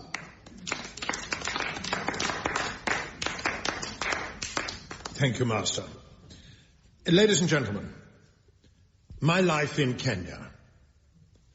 I first went to Kenya in 1955, because that was what my generation was brought up to call that. And when did very you start slaughtering elephants? That was, of course, what my generation was brought up to call that. When did you start slaughtering elephants? Who said anything about slaughtering elephants? Answer the question! Answer the question! Answer the question! I was a coffee planter. Rubbish! We've read the blurb. What blurb? What are you talking about? These handbills, a cheap hype for your forthcoming book, One Man's Fight to Conquer a Wilderness. Don't tell us you've conquered the wilderness without slaughtering elephants. Look, I did not conquer any wilderness. I don't know anything about that. It's thanks to people like you that my children may never see a wild elephant. Madam, to the best of my knowledge, there are no wild elephants in Norwich. What did you do with the ivory? Shooting defenseless animals is murder. Look, if you just listen to what I've got to say. You've got blood on your hands, and you know it.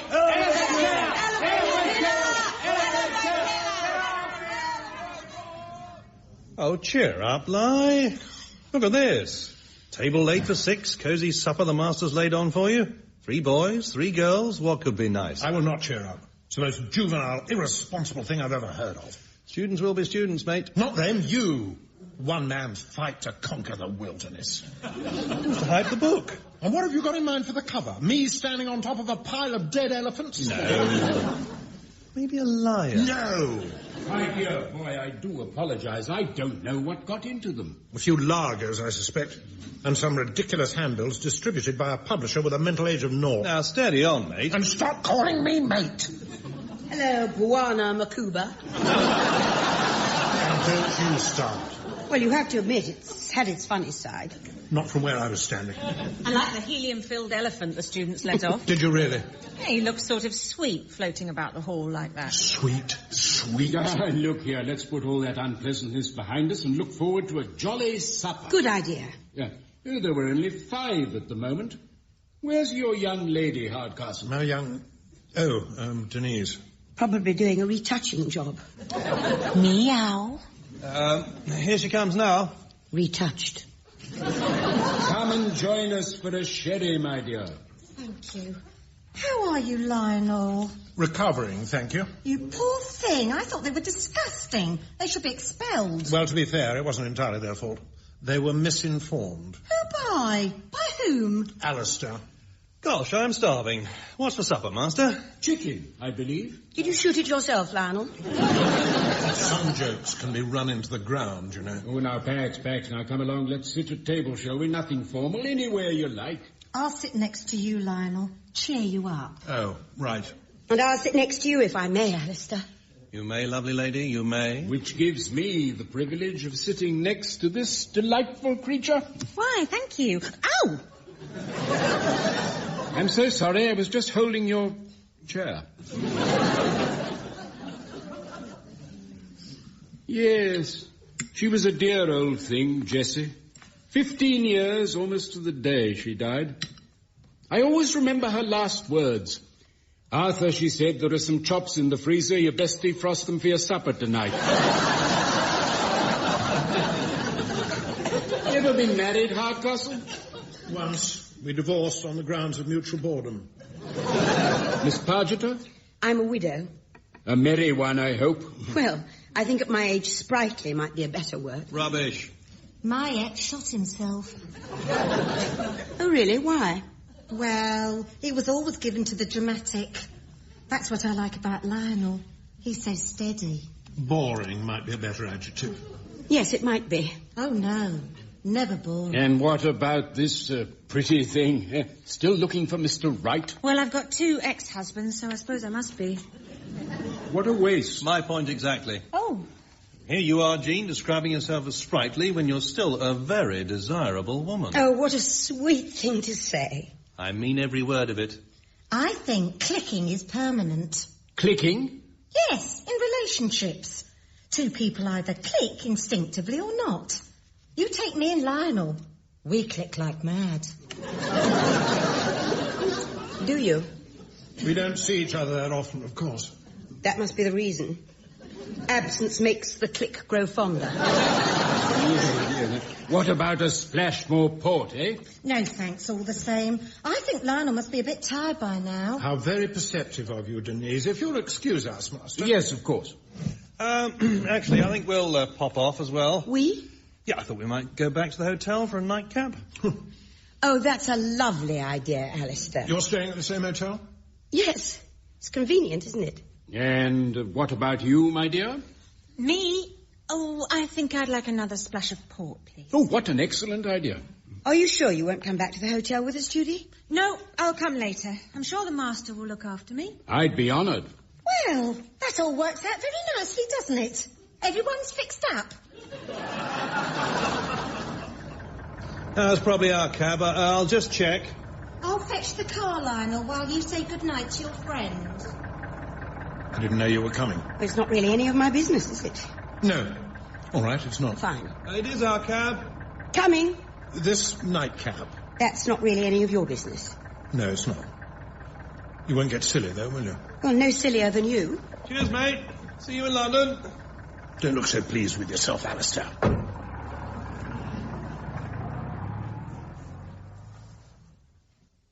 Here we are, lovely lady. 2 nightcaps.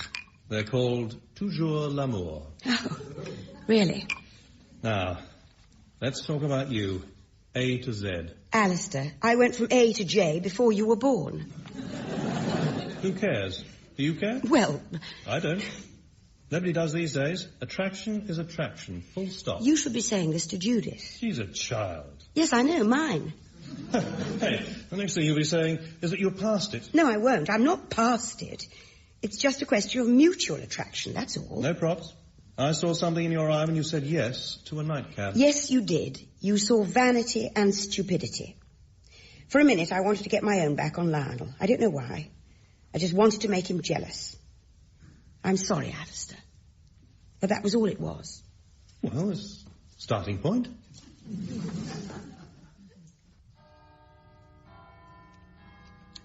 Another glass of port, my dear?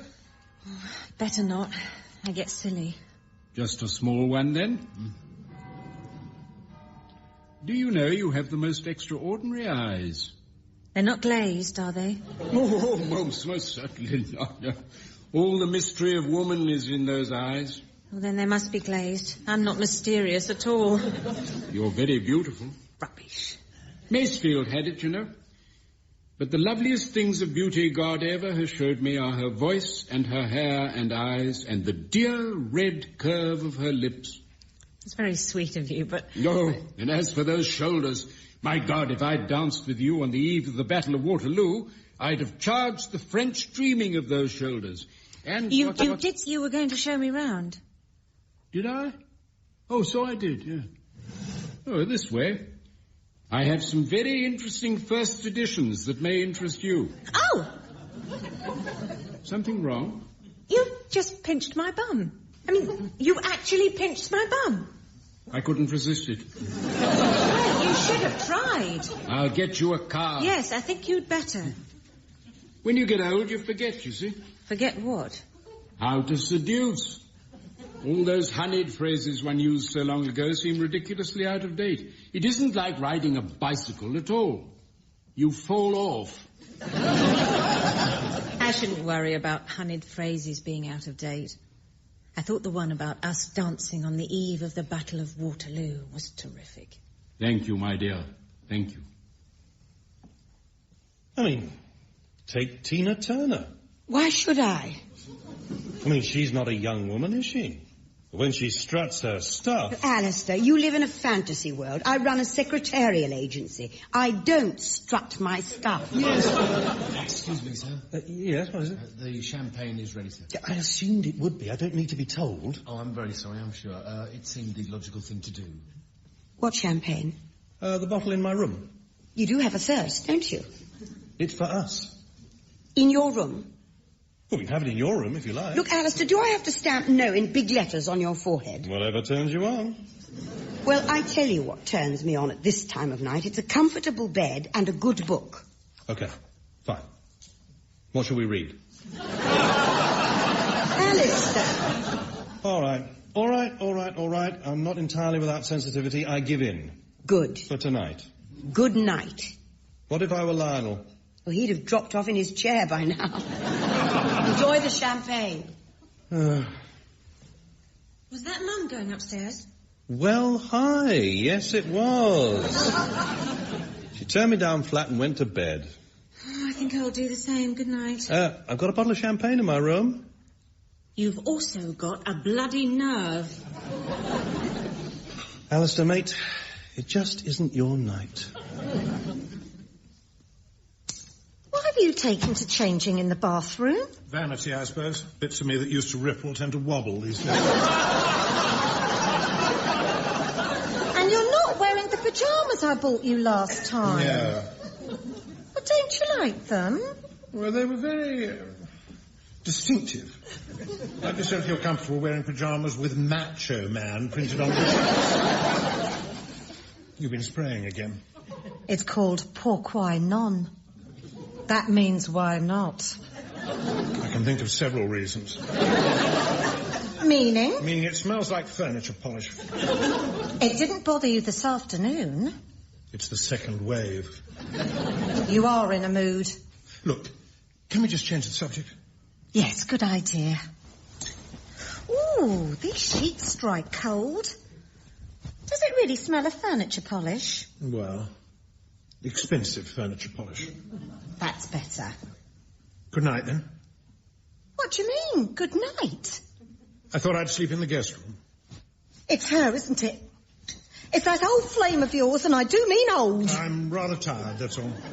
I know that, but that's no reason to act like the stag at bay.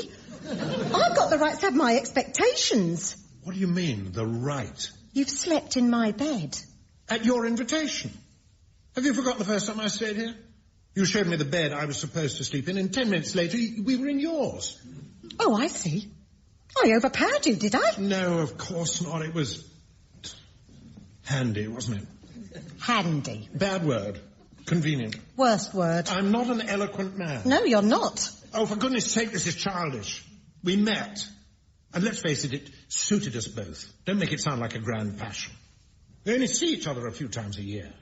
If she were in this bed, it would be a different story. Yes. Should have passed out a long time ago, overcome by the fumes of your perfume that smells like furniture polish. Here's my case. Get out of my house. What do you think I'm doing? And take a photograph with you. Oh, yeah, that's been on my bedside table. Now, I never want to look at it again. Well, I don't blame you for that. You've taken advantage of me. That's what you've done. Oh, now we really are in the realms of fiction, aren't we? Of all my guests, all the gentlemen that have stayed here, you were the only one. You're not losing anything, Denise. Now, which drawer did I put my clothes in? Not that one. I was the only one, you said? Yes. Then why is this drawer packed with photographs of other men? Oh, those? Yes, those. Just acquaintances. Call me suspicious, Denise. But why do I guess that they all have a pair of pyjamas with Macho Man printed on the chest?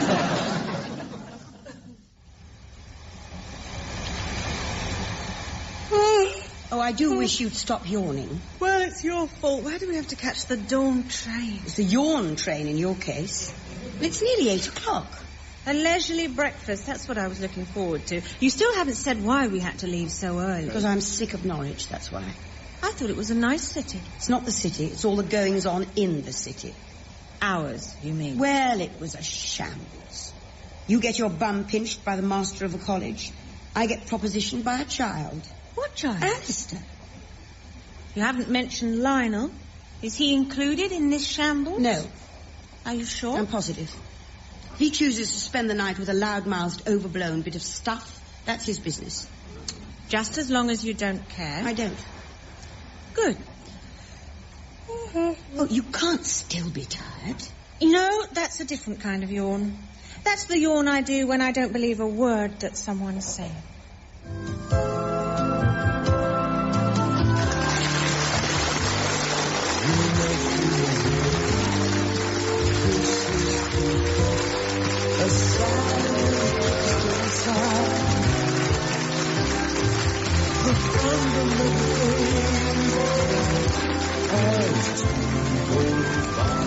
You've been listening to As Time Goes By, written by Bob Larby, and starring Judi Dench as Jean and Geoffrey Palmer as Lionel.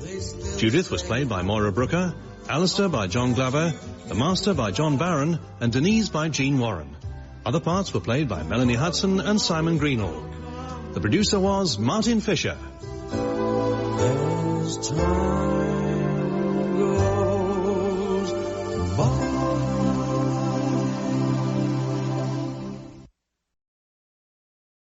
Hut 33 is a radio for sitcom set at Bletchley Park in 1941. It includes both the writer, James Carey, and producer, Adam Bromley, from Think the Unthinkable and Concrete Cow. In this episode, the Duke of Kent, Michael Fenton Stevens, is coming to inspect Bletchley Park, but the top brass are worried he is a Nazi sympathizer. Hut 33 has to delay him and make sure he doesn't see any of the code-breaking machines. Archie has to distract the prince, but ends up making a bigger impact than he expected.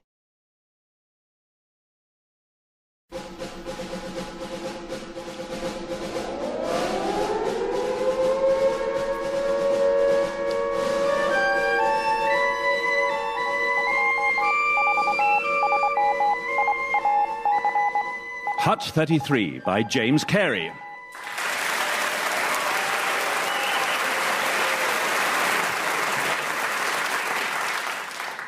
Charles, I've managed to find some possible wheel settings on this message from a unit in Bergen. I was going to take them down to the machines in Hut 9. Gordon, quiet. Oh, sorry. Are you trying to concentrate? No, I'm trying to sleep. What's the matter? I'm exhausted. Thanks to you and Archie being out last night, I was left alone with Mrs. Best, a woman more desperate for sex than an adolescent Italian rabbit. I'm sorry, but I was at Cubs. Oh, so you're running a little cub pack? No. I'm in Cubs. Gordon, you're 17. Surely you should be a scout by now. That's what I said to Mum, but she won't let me until I've got all my badges. I can't do the one where you start a fire with twigs. Gordon, let me get this straight. You have an IQ of 186, and if you were in a maths class with Einstein, he'd be copying your homework. So? So, starting fire isn't beyond the wit of a simple Neanderthal. Like this fine specimen. Homo Geordius. Witness the primitive attempt at speech. Oh, all right. That's Ah, the monkey talks. Well, if I'm Homo Geordius, you're Homo... Actually, you're just a homo. Oh, a homosexual joke. Very good. Guys, let's not argue. No, I'm sorry. I just assumed Archie was a gibbering primate because he seemed to have forgotten our agreement. Well, we don't talk about politics, sport, religion, the war. In fact, we just don't talk. No, the other agreement about Mrs. Best. Oh, yeah. The chaperone agreement. Yes, where you don't leave me alone with that woman. In hot pursuit, is she? Well, I took the usual precautions. I bolted the window. I pushed the wardrobe against the door. But her attempt to tunnel from the bathroom took me by surprise. Surely she cannot be that desperate. Well, she is, especially after the butcher got conscripted, and the locksmith moved away, and the bobby put his back out, and the greengrocer got gout, and the local regiment got sent to North Africa. Sorry, I was out watching a film. Ooh, what was it? The Bletchley Communist Society was screening Eisenstein's Story of the Working Man's Tractor. And to be honest, it's not as good as it sounds. I don't really know how that's possible. I think I'd rather have a hot spatula pressed on my eyeball. No. It was about collectivised beetroot farming in the Krasnodar region, showing you everyday life. And they did show you every day. I heard you guys only turn up for the free vodka. Shut up. Although it did make the 4 hours go a little faster. And I'll be honest, I'm not looking forward to part 2. The harvest. What on earth was part 1? Planting. And waiting. I drank a lot of vodka. Morning, Hut 33. Not quite so loud, Josh. Trotsky's a little delicate after the vodka last night. You must be careful, Archie. In the Great War, my father was nearly court-martialed for drinking on duty. What did he do? He downed a bottle of scotch, called his own regiment a bunch of woofters, got into a tank and advanced 15 miles. Why was he nearly court-martialed for that? Well, as Field Marshal Haig put it, what if everyone got into a tank and advanced 15 miles? Then where would we be? Well, eventually, Berlin. Right, well, on with the day's business. I have to inform you that there is going to be a royal visitor at Bletchley Park. Wow, which one?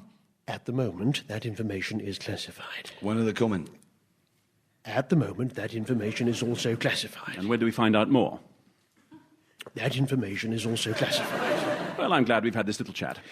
It's all hush-hush for security reasons, and our royal visitor also wants the visit to be a surprise, so he sees a true picture of life here at Bletchley Park. So everything needs to be cleaned, polished and tidied. We're not downing tools and sweeping and mopping just for some inbred big knob with 12 webbed toes. Archibald, that is treason. No, it isn't. I'm just expressing my views in a free country. That is why we went to war. No, it isn't. I thought we went to war because we're due for one. Josh, we went to war because Germany invaded Poland. Really? When? I didn't hear about that. It was 2 years ago. Oh, that's not all. Someone really ought to do something. Yes, Josh, I think that's why we've been at war for the last 2 years. Right. Good old us. Well done. Carry on.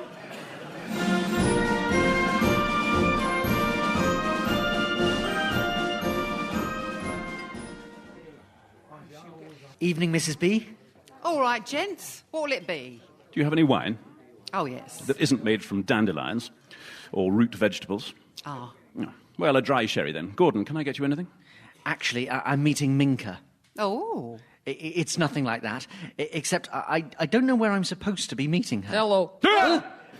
Minka, how do you do that? Camouflage is Polish word. Actually, I think you'll find it's from the medieval French. Although its true derivation is unclear. And although there's a war on, you just can't go around carrying a Bren gun. Is for Gordon. For me? What for? This thing called Cubs is like Polish youth resistance, yes? Not really. You have badge for shooting, yes? Yes, but with an air rifle, not a machine gun. Air rifle is no good for killing Nazis. I did it once. It took so long. All weekend. Pop, pop, pop. Ow, ow, ow. Still. Gave me time to enjoy. Minka, I don't think you've quite understood the Scout movement. They have badges for swimming, camping. Interrogation? No. Sabotage? Again, no. Blowing up bridge? Minka, I just need to get my fire-starting badge. That is easy. We just find a warehouse. No, just a small fire. I see. Just cottage. Or this pub. Oi, do you mind? Minka, it's a small fire. We burn postbox. No! Postman? No! So, Charles, it's just you and me then. Actually, it's you and I. Oh, dear, Professor. Have I failed my English test? Do I deserve a spanking? No. I've got my own paddle. Archie, there you are. Good to see you. Come in and join us. What's the matter with you? You haven't been in this good a mood since the varsity boat race and they found that limpet mine on the Cambridge port side. Just trying to be friendly. Let me get you a drink. Not for me. I'm off to see me film. Good for you, Archie. Have a good night. Bye. No, Archie, stay. Tell us about what you're going to see. What is it? Eisenstein's Part 2, The Harvest? We're skipping that and going straight to the exciting part. Pickling. Even better. It's only 4 hours if you include the extra reel in which they put the tops on all the jars. So, you'll be gone for 4 hours. Interesting. Charles, what could you and I do that takes 4 hours? A jigsaw? Although I am tempted by this film, Archie. Count me in. Oh, but you said you'd rather have a hot spatula rubbed in your eye. Really? Did I say that? You did. But didn't we have an agreement? We did. A gentleman's agreement. But, as you never tire of saying, I am not a gentleman. In fact, I'm Homo Jodius. Good night. So, Charles, what could we do that just requires the two of us? A suicide pact?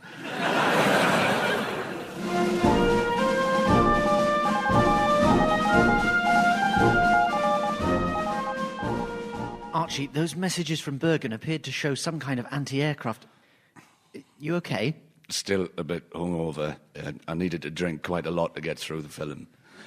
Especially the bit where they put the lids on 6,000 jars.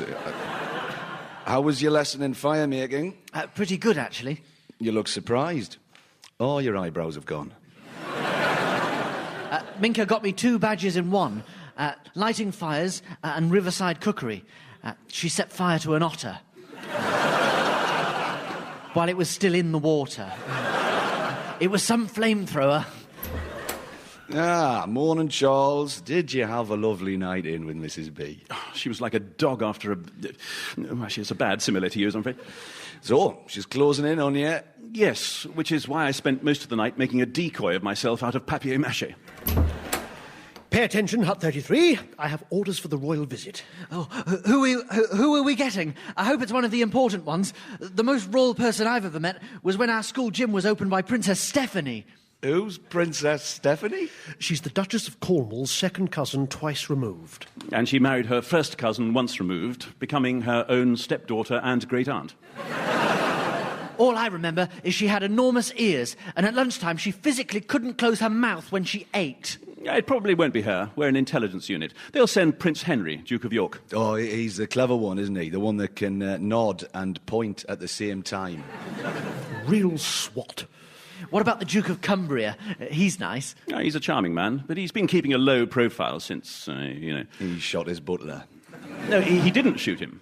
Well, he did shoot him, but he wasn't to know that you can't reenact William Tell with a blunderbuss. Easy mistake to make if you're inbred, drunk and mental.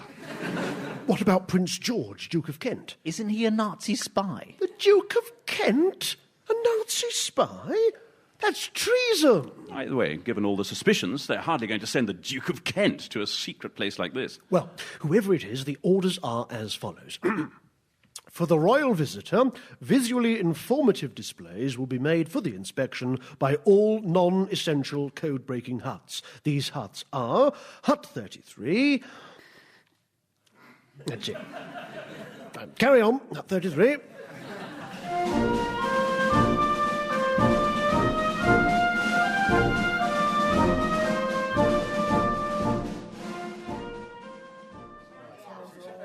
Gordon, how were Scouts? Great, except I've now been banned from the Scout movement for life.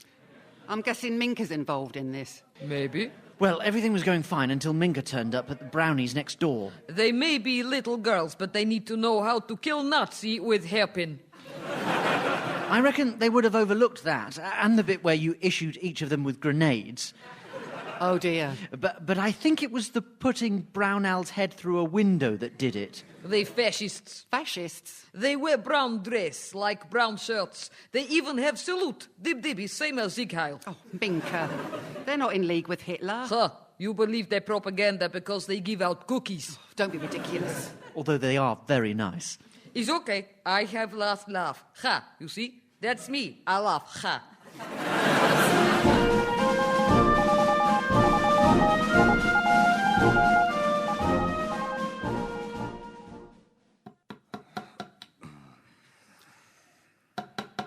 So, what do we have here? It's a wall display explaining all the stuff we do here in the hut. Oh, it's not very detailed, is it? No, Josh, that's the wall. The display's over here. With you. Let me explain. This diagram here shows how we break the wheel settings, send them to Hut 9, put them through the machines where they're broken, decrypted, and then brought back here so Charles can translate them into English. Right, so we're in a place where messages are turned into English so we know what the Germans are doing. Yes. Oh, would that be the Germans now? No, they don't phone the messages through. That's hardly fair. Hut 33. Yes, sir. Right, sir, yes. Thank you, sir. Yeah. Goodbye, sir. Very odd. That was Colonel Standring. He said the royal visit is in 2 hours and it's the Duke of Kent. Of course, they're sending a spy. The Duke of Kent is not a spy. Probably. He's just a keen amateur photographer of airfields, docks, and military installations. Yeah, he's a spy, isn't he? Yes. No one is saying he's a spy. Although Colonel Standring did just say, hide everything and think up a cover story. We could say we're army statisticians. Oh, I know. We could say we're a decoding unit. We are a decoding unit. Yes, of course.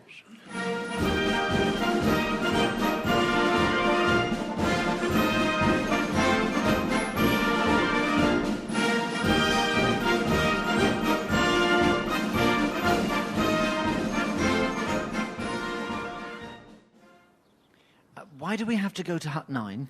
Security, Gordon. That doesn't really answer my question, Josh. It's perfectly obvious. We can't stay on our own huts. We all know too much. Josh, you barely know who you are. Don't be ridiculous. I'm Joshua I've got it written down somewhere. So, we all have to move huts so we don't give away its secrets because ignorance is safety. Exactly. That's why I'm considered the safest person on site. So, I'm giving the Duke the guided tour. You must be very proud. Here's Hut 9. Now, the Colonel has said that on no account must the Duke see these machines. Your job is to think up a convincing cover story. Hello? Right, yes. Goodbye. Right, the Duke's here. I need to go and meet him at the gates. See you later.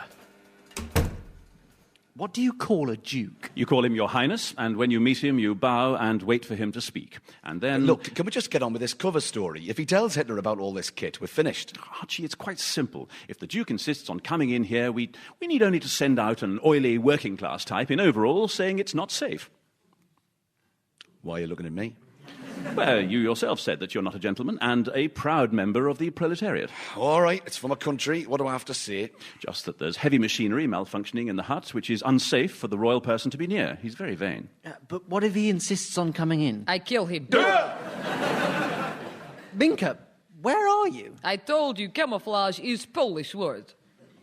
Oh, there you are. Yeah, now that is impressive. You've disguised yourself as a notice board. This is true. I wait. He look at interesting map of Bletchley, I stab in head. I like your thinking, but it might just cause more problems. It is considered to be bad form to assassinate, anyone, really. Ha! You are weak, like Brown Owl. Oh, look at me. Don't give the little girls grenades. Minka, we're already in enough trouble. Please don't kill the Duke of Kent.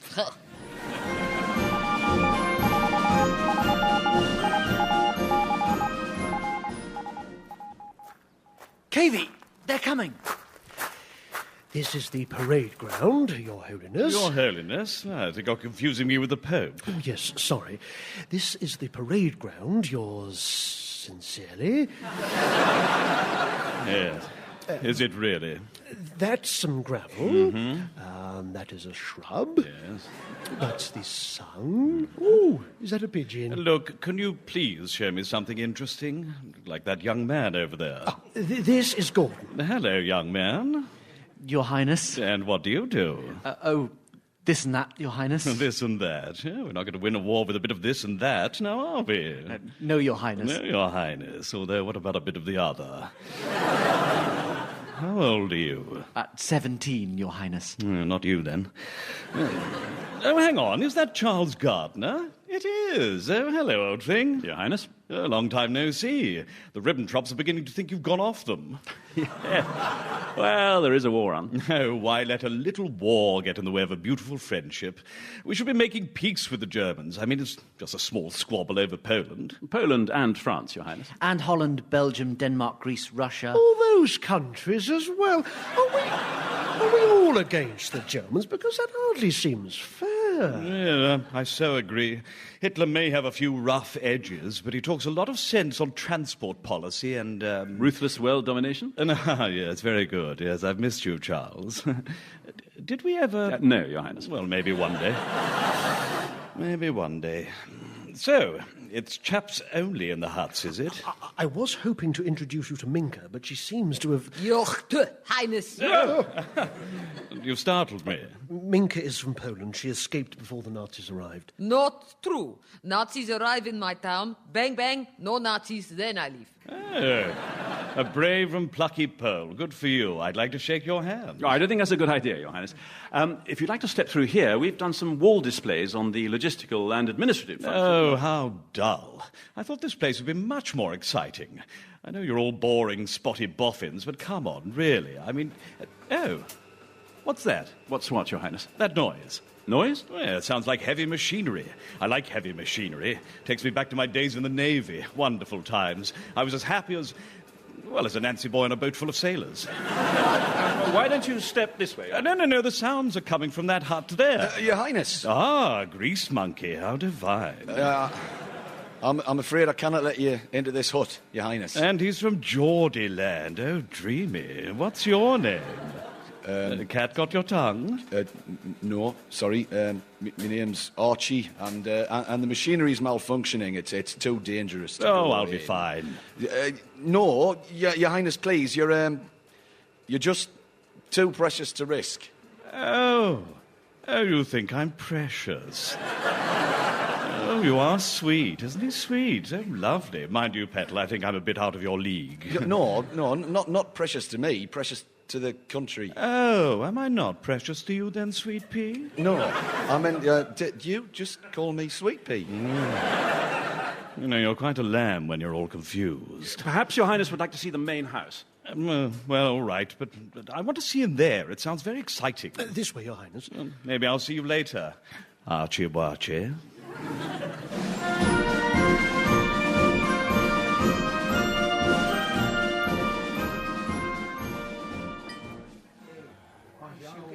Evening, Mrs. B. All right, lads. What'll it be? 6 whiskies, each with a pint chaser. Blimey. What's got into you? Nothing, thankfully. He just met the Duke of Kent. And you'd be just his type. Although it's not just many likes. Oh, Mrs. B. There may have been a time when our paths crossed in the West End. I can't believe it. Mrs. B, you and Prince George. Let's put this into context, shall we? He's not picky and knows Mrs. B. What I don't understand is why the Prince talked to Archie as if Archie was a girl. Gordon, I think we need to have a little talk about people like the Prince. Let's put it this way. Some men play rugby union. Some play rugby league. Right. I'm not with you. And put it this way. Rugby union is the more popular of the two. But the Prince likes to scrum down in rugby league. They don't really have scrums in rugby league. That is true. Right. The Prince likes to ruck with men. They don't really ruck either. In league, isn't it all about tackle? Yes, and for the Duke, it's also about the tackle. Right. Archie, what's he talking about? No, forget it. Well, say what you like. He's a very good-looking bloke, isn't he, Minka? I'm not Minka. I'm Mindy the Brownie, Dib. Now, that is a scary sight. And I thought brownies wore a sash, not belts of ammunition. Minka, what are you doing? I infiltrate brownies. For the last time, they're not fascists. Brown Owl in league with Oswald Mosley. So, I find Brown Owl. She take me to Oswald Mosley. He say, "Ooh, hello, little brown shirt." I stab in head. Minka, stabbing anyone in the head is frowned upon. Although, in Mosley's case, it could go either way. You know, you might get 7 years or an OBE. You just can't tell. It's okay. I have plan B. Minka, I really wouldn't. Where's she gone? Ah, good. I thought you'd be here. I've got a note from the Duke of Kent. A general thanks for having me. Dear Archibald, the heavenly grease monkey. What? I'm wondering if you need any help oiling those big machines. I'd be more than happy to put on some overalls and show you just how precious I can be. Yours, Kent. Look, he's put some kisses. Kisses from a man. Must be something he picked up on the continent. It's not the only thing he's picked up from the continent.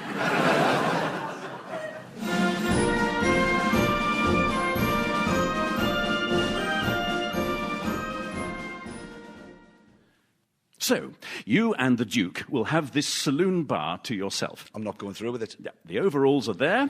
He'll probably ask you to put them on and then take them off. I'm not putting on some oily overalls so some lecherous prince can leer at me. It's degrading. Archie, it's a matter of national security. We've got to keep him busy so he doesn't poke around Hut 9. No, but it's all right if he pokes around me. Oh, come on, Archie. Can't you just take one for the team? Look. It's all right for you two. You both went to public school. It's practically on the curriculum there. You know. Classics, French, sex with the housemaster. Anyway, why can't Colonel Standring just say he cannot go in there? Because he's a prince of the realm and he outranks all of us. He was in the Navy. He's a rear admiral. That's what I'm afraid of. Archie, I've told you, you won't actually have to go through with it. Just play along and have a drink, and then I'll come in and say that there's a problem with the valves in Hut 9 and the Duke can't be there for safety reasons. I suppose that could work, but just don't leave it too long. He's here. Quick, put the overalls on. No. Hello, Archie. It's your precious. Your Highness. Don't stand up. Well, not yet, anyway. Why don't we have a nice, quiet drink? Aye, why not? We're just two hearty lads enjoying a pint together in a pub. Here are your drinks. Why does my drink contain an umbrella? It's a cocktail. You're lucky I had some mixers in. Excellent. Bottoms up. What? I'll leave you two in peace. Well, here we are then. Two hearty lads enjoying a cocktail together. What's happened to the lights? Oh, sorry, it's the fuse. Don't worry, I have some candles here. Oh, that's handy. No problem. Well, here we are, two hearty lads having cocktails by candlelight.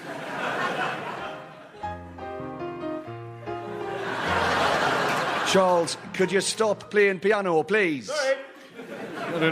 Archie, why don't you put on those overalls for me? There's no rush. Why don't we talk for a bit? Well, what do you like to talk about?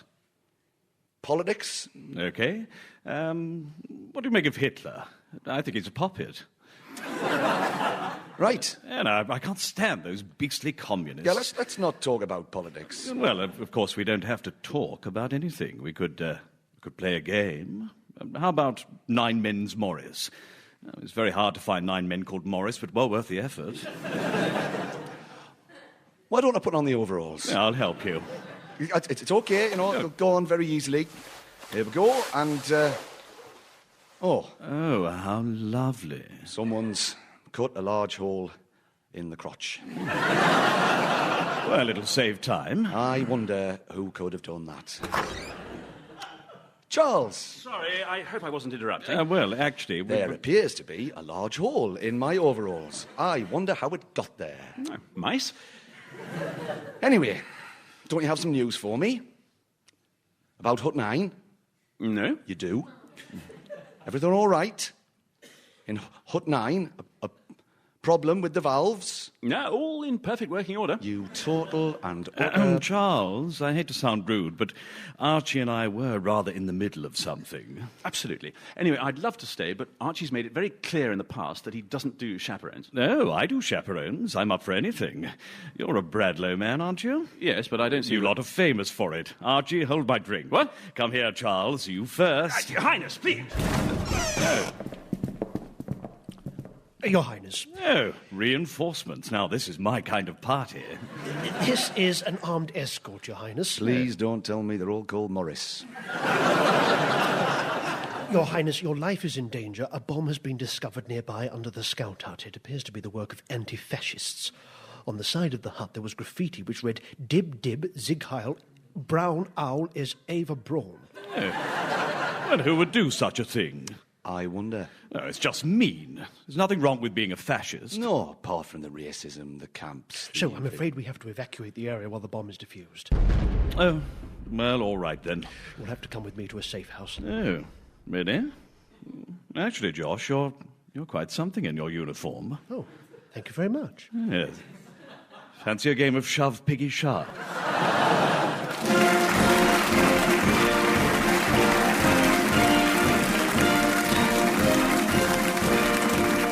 Hut 33 starred Robert Bathurst, Tom Goodman-Hill, Olivia Colman, Lil Ruffley, Alex McQueen and Fergus Craig.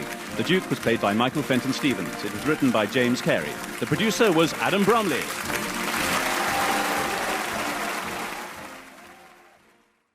Life with the Lions was a British radio television domestic sitcom dating from the 1950s, debut, the 5th of November 1950. What was most unusual about this sitcom was that it featured real-life American family members. Ben Leon, his wife, Bebe Daniels, the real-life couple had settled in London during World War II and were featured with comedian Vic Oliver in the radio series, 1940 to 1949, Hi, Gang. Life with the Lions carried on where Hi, Gang left off, and together with Ben Bebe, were featured their children. Richard Barbara Leon. Although this program was completely scripted, it expanded on real-life events. It was, however, definitely not reality television. Molly Weir was their Scottish housekeeper Aggie MacDonald, Doris Rogers was the nosy neighbour Florrie Wainwright, Horace Percival played Mr. Wimple. Ladies and gentlemen, Life with the Lions!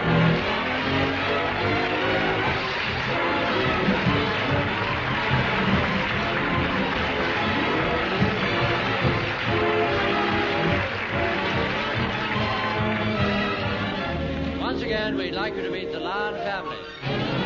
I'm Richard Lyon. I'm Barbara Lyon. I'm Ben Lyon. And I'm Bebe Daniels Lyon.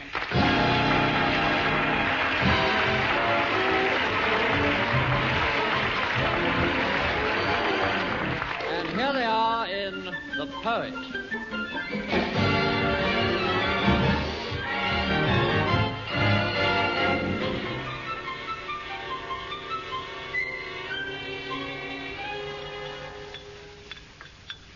More toast, Daddy? Oh, thank you, dear. Robin, when you finish your breakfast, will you please go and get my golf bag? I'll get your clubs, but I'm afraid you won't be able to take your bag. Why not? My baby mouse just had some baby mices in it. Not again. Oh, how sweet. Well, you can get those baby mices out of there at once. You understand? But the poor little things haven't even got their eyes open yet. They're lucky. If they could see who they're living with, they'd run like mad. You can't turn them out, Pop. After all, they were born in your golf bag. That practically makes you their father. Richard's right. You're their father by proxy. Proxy? What's that? Well, that's like when a person isn't all there.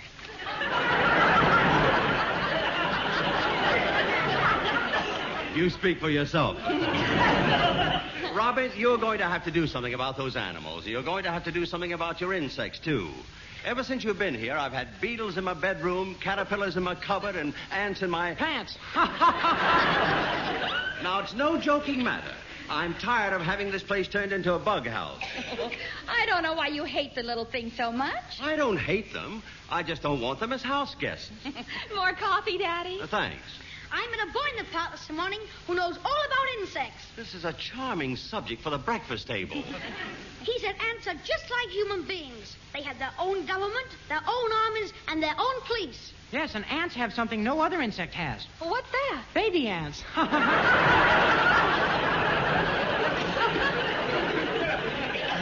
I'd like to continue this scintillating conversation, but I'll be late for my game. Robin, please go and get my golf club. Okay, Daddy. Oh, Ben, you can't play today. We're expecting a very important guest for lunch. I can't help that. I'm not breaking my golf date for anybody. Ben, you simply have to help us entertain Hawthorne. Well, yes, he's one of the greatest poets of our time. Poets?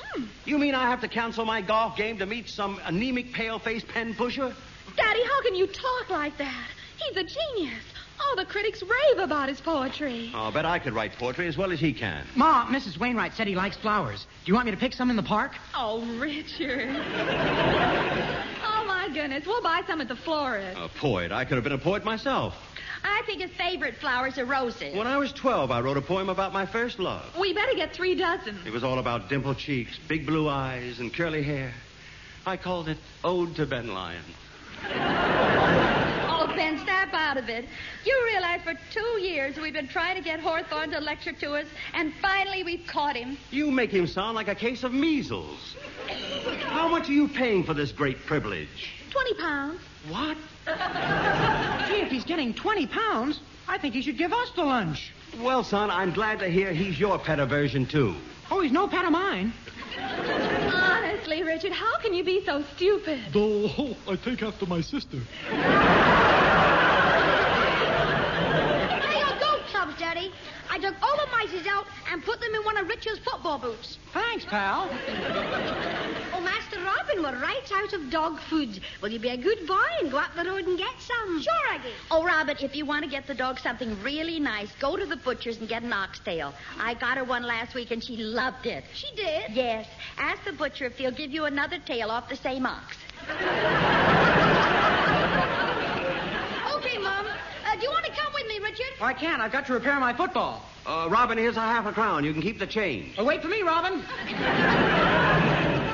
Aggie, we'll clear the table, and you go on with the lunch. Thank you. I still can't figure out why we have to give him a free meal and 20 pounds. Mr. Lyon, you should feel honored to have a great poet in your house for lunch. Why? Who's this Hawthorne, anyway? It would be different if you said Shakespeare was coming here. Well, all right. We'll ask Shakespeare next week. I just can't believe he's accepted our invitation.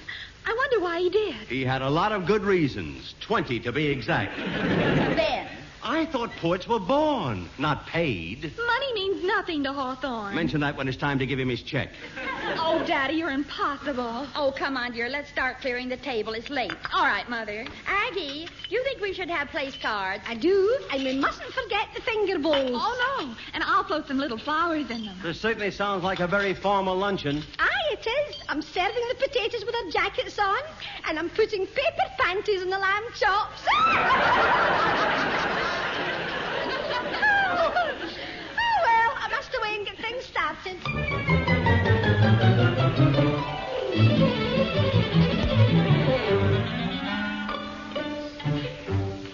Hey, Barbara, what's going on in here? I should think that was perfectly obvious.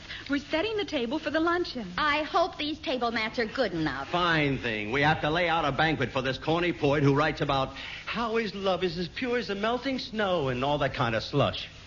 That's not true. Oh, Daddy, that's not true. Hawthorne writes about nature and nature's children. I once read that he loves to just sit and stare at the dear dumb creatures. Then you better seat him opposite your mother. Thank you. Well, I don't care. Nobody ever makes this fuss when I come home for lunch. Look at all this wonderful food just for... Hey, these hors d'oeuvres are terrific. Ben, stop eating them. That plate of gherkins and stuffed eggs looked very nice. Oh, the gherkins were my idea. Well, who was responsible for the eggs? The hens. Cut the cackle. I mean, who's responsible for boiling them? Oh, that was me. You see, I was looking for a recipe for boiling eggs. A recipe? Yes. But then Aggie told me all I had to do was give each egg 5 minutes. Well, I had 10 eggs, so I gave them 50 minutes.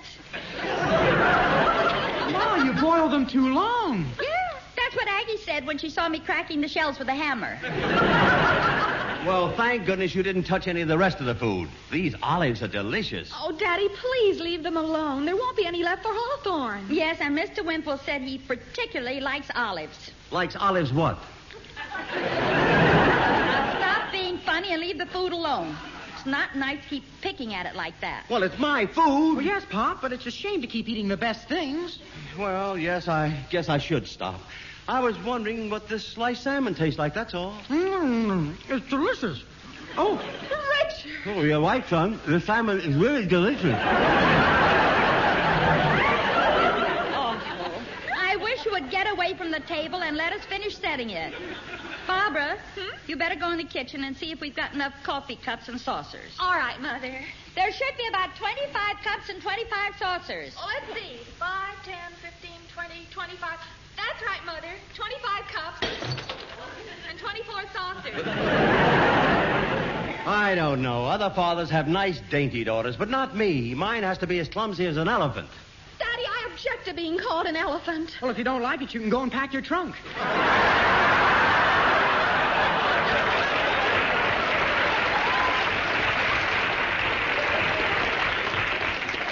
Oh! Stop trumpeting. Well, son, I guess we told her. Oh, stop it, both of you. Barbara, don't worry about the cups and saucers. Florrie said she'd lend us her Wedgwood set. Well, where is it? At a dentist.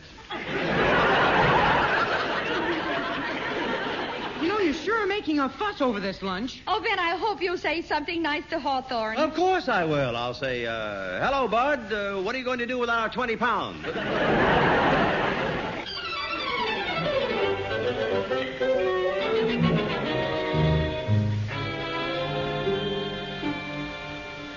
Oh, Mother, the table looks beautiful. Yes, it really does. I wonder what Hawthorne is going to recite after lunch. Well, whatever it is, Aunt Florrie said we should pay particular attention to the meter. Well, naturally. We don't want the gas fire to go out. You won't go short of gas when he's talking. Daddy, you should be ashamed to speak like that about a genius. A genius? Look, Barbara, only one person in a million is a genius. It would be too much of a coincidence if two of us were under the same roof. Well, I still mean what I said about Hawthorne. His poetry clearly shows what type of a brain he has. What do you mean, dear? Well, a person with a musical brain writes poetry with rhythm, and a person with a lyrical brain writes poetry with beautiful words. Well, how interesting. I wonder what type of poetry I'd write. Blank verse. That wasn't very nice. Well, it's all so silly. Hey, this salmon is really delicious. Ma, do I have to listen to the poetry? Of course you do, and you'll find it very elevating, won't he, Barbara? Oh, yes. Hawthorne's work is a wonderful mixture of common sense and abstract thinking. He writes with his feet on the ground and his head above the clouds. Isn't that rather a strain on his neck? Oh, Daddy. Mother, may I invite Mary Wilkinson? I'm sorry, dear, but we haven't room. Well, there was enough room for Richard's English teacher. Oh, but, darling, Richard's English teacher is a personal friend of Hawthorne's. They went to school together. Yeah. Now do you understand why my teacher's coming? No, I don't even know why you have an English teacher. You don't speak it. Is that so? I can speak English as well as you can. In fact, weller.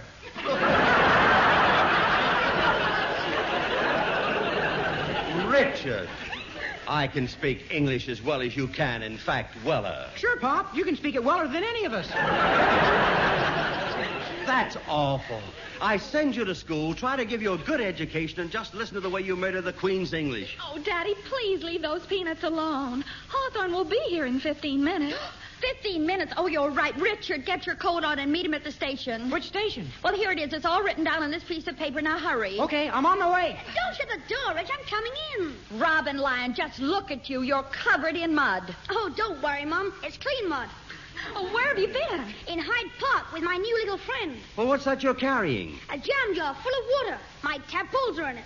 Robin, that's cruel. Take them out or they'll drown.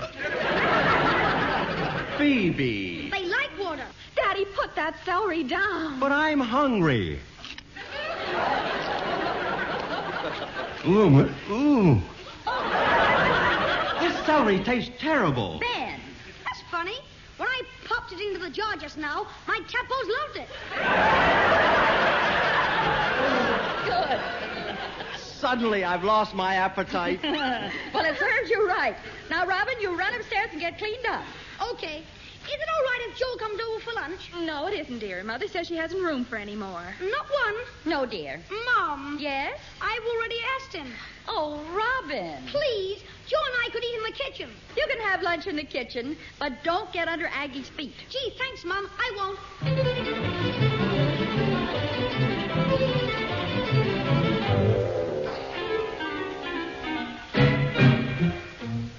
Ben, stay away from that hors d'oeuvre tray, please. It's my food. Well, I don't care. I spent a long time making that tray look nice. And when you keep taking things off it, you spoil the symmetry of it. I spoil the what? The symmetry. Haven't you ever heard of symmetry? Yeah, and if I don't get my lunch pretty soon, that's where I'll finish up. Honestly, sometimes I think you have a bigger appetite than Richard. Well, I must confess I'm very proud of this old tummy of mine. That's obvious, dear. It sticks out a mile. Well, I'm going in the kitchen to see how the lunch is getting on. I'll help you. Oh, Aggie, everything smells so good. It's coming along nicely. Where's Robin? I thought he was in here with you. He was, but he's gone outside to meet that wee friend he's bringing to lunch. Hey, look out the window. He's coming through the garden with him now. Wait a minute. He's a grown man. Aye, and isn't he handsome? He looks just like a film star. Hello, everybody. I'd like you to meet my friend Joe. Well, hello, Joe. Hello. How do you do? Hello, it's nice to meet you all. Oh, won't you sit down? Thanks. My, what a lovely smell of cooking. Want me to open the oven so you can smell it better? Master Robin, just you leave that oven door alone. Joe, will you excuse us a minute? I want to speak to my husband. Oh, of course. What do you want, honey? That man looks like a tramp to me. Well, what if his clothes are a bit ragged? Remember the old Chinese proverb?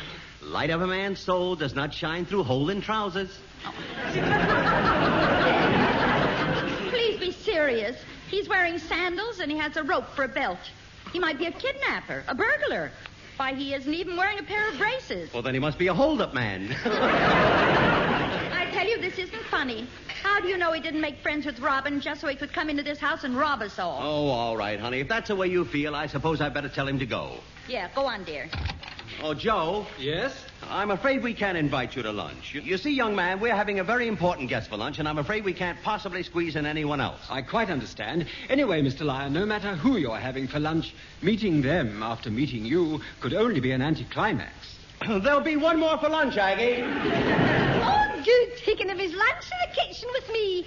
Do you live in London, Joe? No, I'm just passing through. Last night I was in Staines. Yes, and he walked all the way here. Oh, Mother, I thought we could put the... Oh, hello. Barbara, this is Joe. Hello, Barbara. Oh, what a pretty name. Oh, well, thank you.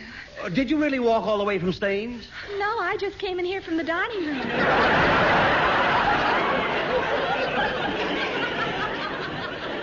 I'm talking to Joe. Oh, gosh. Fancy walking all that way. I like to walk. I like to feel the earth under my feet and know that I'm part of it. Oh, beautiful. When I walk through the country, I see important things I'd never see any other way. Like ants? Yes, like ants and birds and little animals and all the other really important things that matter. Joe knows the names of all the birds and all the insects. Not quite, Robin. Barbara, who are you setting that extra place for at the kitchen table? Myself. I think insects are fascinating, too. You do? Since when? Since always. I love all the little tiny creatures, and the birds, too. But the other day, when I brought you one of my white mouse, you jumped about... Oh, Robin, dear, go upstairs and wash your hands. That isn't fair. Just because I said you Oh, didn't... go and wash your hands, Robin. It's almost time for lunch, dear. Oh, all right. Then I'm going to have lunch in the kitchen with Joe. Mrs. Lyon, your guests will be here in 5 minutes. Oh, dear, and I haven't even combed my hair. Don't worry. It looks beautiful as it is. Well, thank you. I haven't combed my hair either. Yours looks beautiful, too. And I haven't combed my hair. Here, borrow my comb. Oh, Thanks. Oh, this is silly. Come on in the dining room and I'll set a place for you.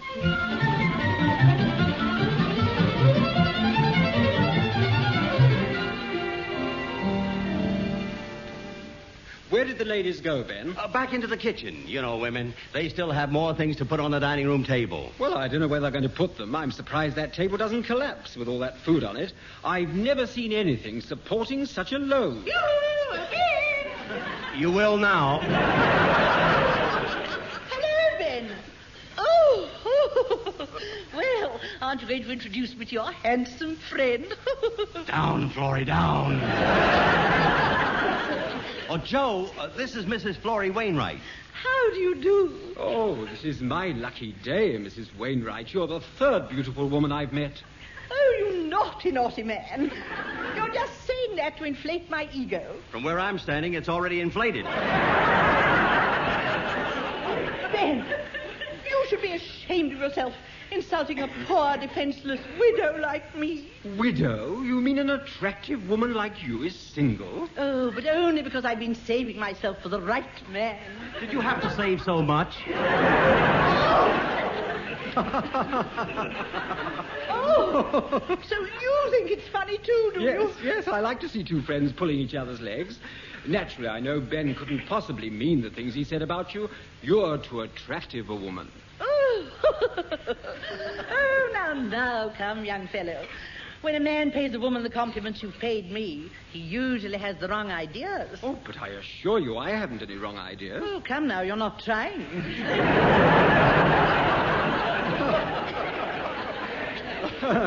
What a sense of humor you have. Oh, thank you.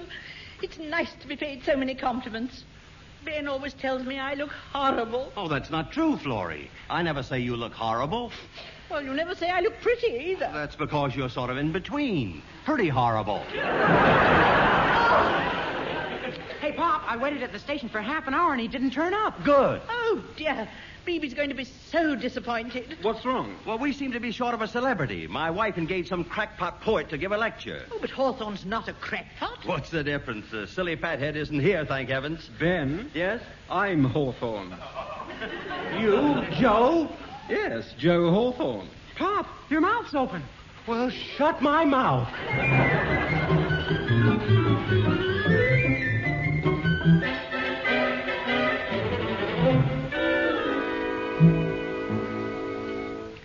This has been such a wonderful surprise. Oh, Joe, when Mrs. Wainwright comes down, will you give us a poem? Oh, I'm afraid that would bore your father. Of course it won't.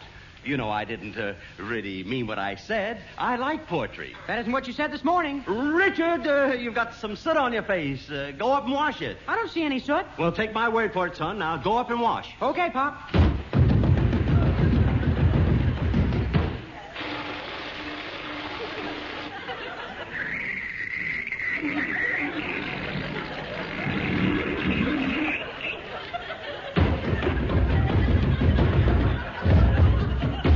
I washed it, Pop. Well, what kept you? I had to wait for the water to get hot. Well, you've got a tide mark under your chin, so you can just go back and wash it again. Okay. Ah, that's quite a boy. Joe, look what I found by the pond in the garden. A big frog. Oh, Robin, take that thing outside. But I just went outside and got it. Oh, it jumped out of my hands. Robin, did you know that this was Hawthorne, the great poet? Who, Joe? That's right. Well, what do you know, Joe? Robin, come out from under that table. Excuse me, Daddy, but I'm looking for my frog. Well, stop worrying about that fat little creature with the pop eyes. Mother, that's no way to talk about Daddy. Thanks. There he goes. He hopped out through the window. Who, Daddy? Oh, no, the frog. Oh, help me catch him, Joe. Oh, please help me catch him. Don't worry. If I can't catch him, I'll find you another one. Come on. Okay. Oh, don't be long, you two. The club members will be here any minute. We'll be right back. Well, what we need around here is a nice padded cell. Come in. Hello. Oh, hello, Mr. Wimple. Oh, Mrs. L., I can't tell you how we're looking forward to this luncheon. Ever since I knew about our guest of honor, I've taken to writing poetry myself. would you care to hear one of my endeavours? Oh, we'd love to, Mrs. Wimple. It's a domestic piece. I call it Ode to Crockery. When I wash the teacups, the teapot and the jug, my husband looks at me and says... Blimey, what a mug. Horace, you spoiled it. Perhaps so, but that's still no excuse for dragging me out here to hear this man reading a lot of rubbish. Well, I found Robin's frog. Wimple, I'd like you to meet Joe. She knows I've got a lot of work to do, and she makes me come here to listen to some half-baked poet. Mr. Wimple. I mean it. Ask a friend here. What's your name again, chum? Joe. Well, I ask you, Joe. This geezer writes a couple of sloppy poems, and everybody's supposed to keel over and drop dead. Wimple, this is Joe Hawthorne, the poet. Oh, pardon me while I keel over and drop dead. Did you say this is Joe Hawthorne? That's right. Mrs. L., could I see you privately a moment? It's very urgent. Well, of course, dear. Let's go in the kitchen. What's eating your wife, Wimple? I know, probably what I just said to Joe. Oh, hi, Pop. Richard, I thought I told you to wash your ears. I did wash them. It's just that they dry a funny color. Oh, Ben, Mr. Wimple, can you come in the kitchen a minute? It's very important. All right. We'll be back in a minute, Joe.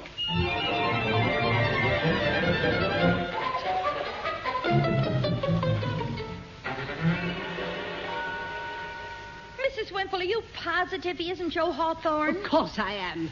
I went to a lecture in Manchester with my sister Alice, and she pointed the real Hawthorne out to me. Well, that's nothing. Your sister Alice is so cock-eyed, you can never tell who she's looking at. That's not true. There's nothing wrong with her eyes. Oh, no? Then why is it when she cries, the tears run down her back? Horace, I refuse to start any stupid arguments. We must get that fraud out of the house. I can't believe he's a crook. Neither can I. I can't think why you're all standing up for the man. People who take money under false pretenses can go to jail for 5 years. Well, in that case, the woman who gives you those beauty treatments should be locked up for life. Oh, very well. If you want to make a joke out of it and let this man make a fool of you all, that's your affair. But don't forget that £20 is out of our club fund. She's right. If that man isn't the real Hawthorne, you'll just have to ask him to go. What, again? Yes. Oh, all right. Come on, Wimpy. Let's go out and talk to him. Don't waste time talking. Get the police. Well, then, Mina, my love, I think I'll take you to the yard. To get a policeman? No, to shove your head in a dustbin. Come along, Mr. L. I'm coming. There he is, sitting between Barbara and Mrs. W. Now, remember what Bibi said. We must be very tactful. Oh, don't worry. I can be very subtle. Then let's call him over and you talk to him. Oh, Joe. Yes, Ben? Can we see you a minute? Oh, of course. You look upset. Is anything wrong? Well... No. Leave this to me, Mr. L. Now, look, Joe, if a man accepted £20 to give a lecture... Yes? Well, if this man wasn't really a lecturer, then he might get into a lot of trouble. In other words, you think I'm not a lecturer, is that it? Well, are you? Since you put it that way, no. Oh, I guess I had a lot of nerve, didn't I? Oh, I wouldn't say that. I would. Wimple. Oh, Joe, coming out to see his squirrel. All right, Robin. Excuse me, Ben. I'll see you at lunch. Well, how do you like that?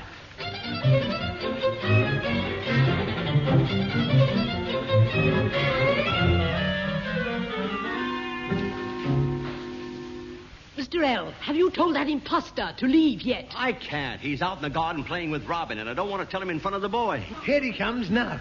I say, Ben, that Robin's a fine lad. Yes, he certainly is. Young man, I want you to listen to me.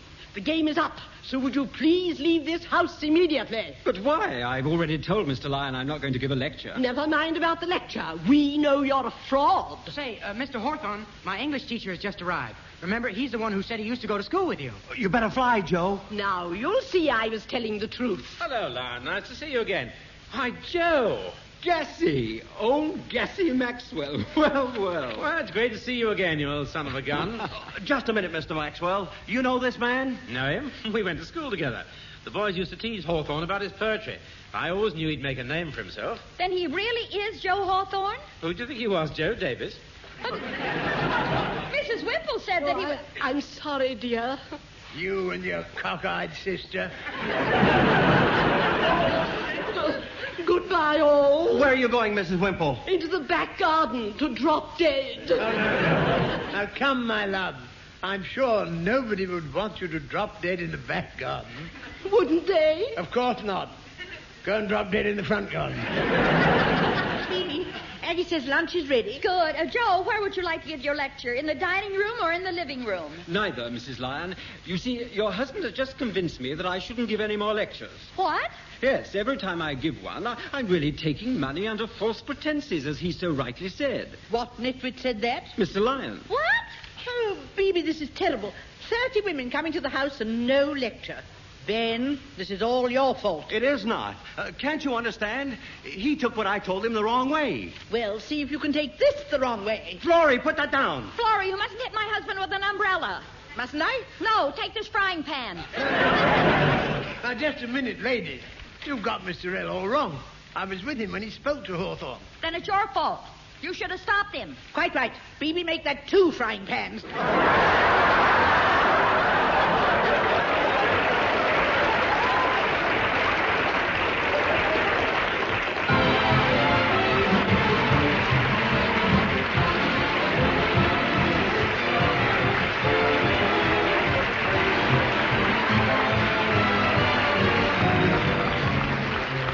Was Life for the Lions, with Phoebe Daniels and Ben Lyon, with their children Barbara and Richard.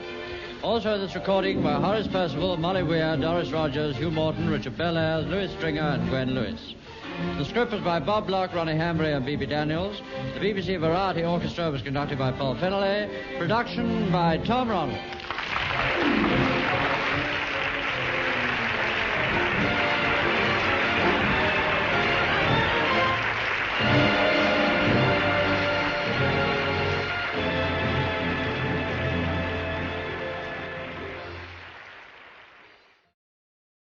Young couple David and Helen swap the frenzy of Croydon for the serenity of the Yorkshire countryside.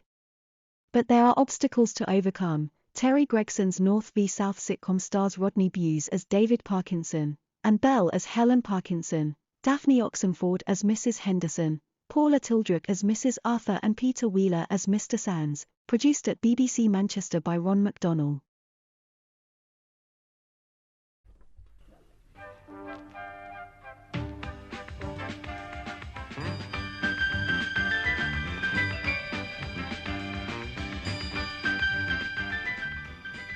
We present Rodney Bewes and Anne Bell in A Very Private Man.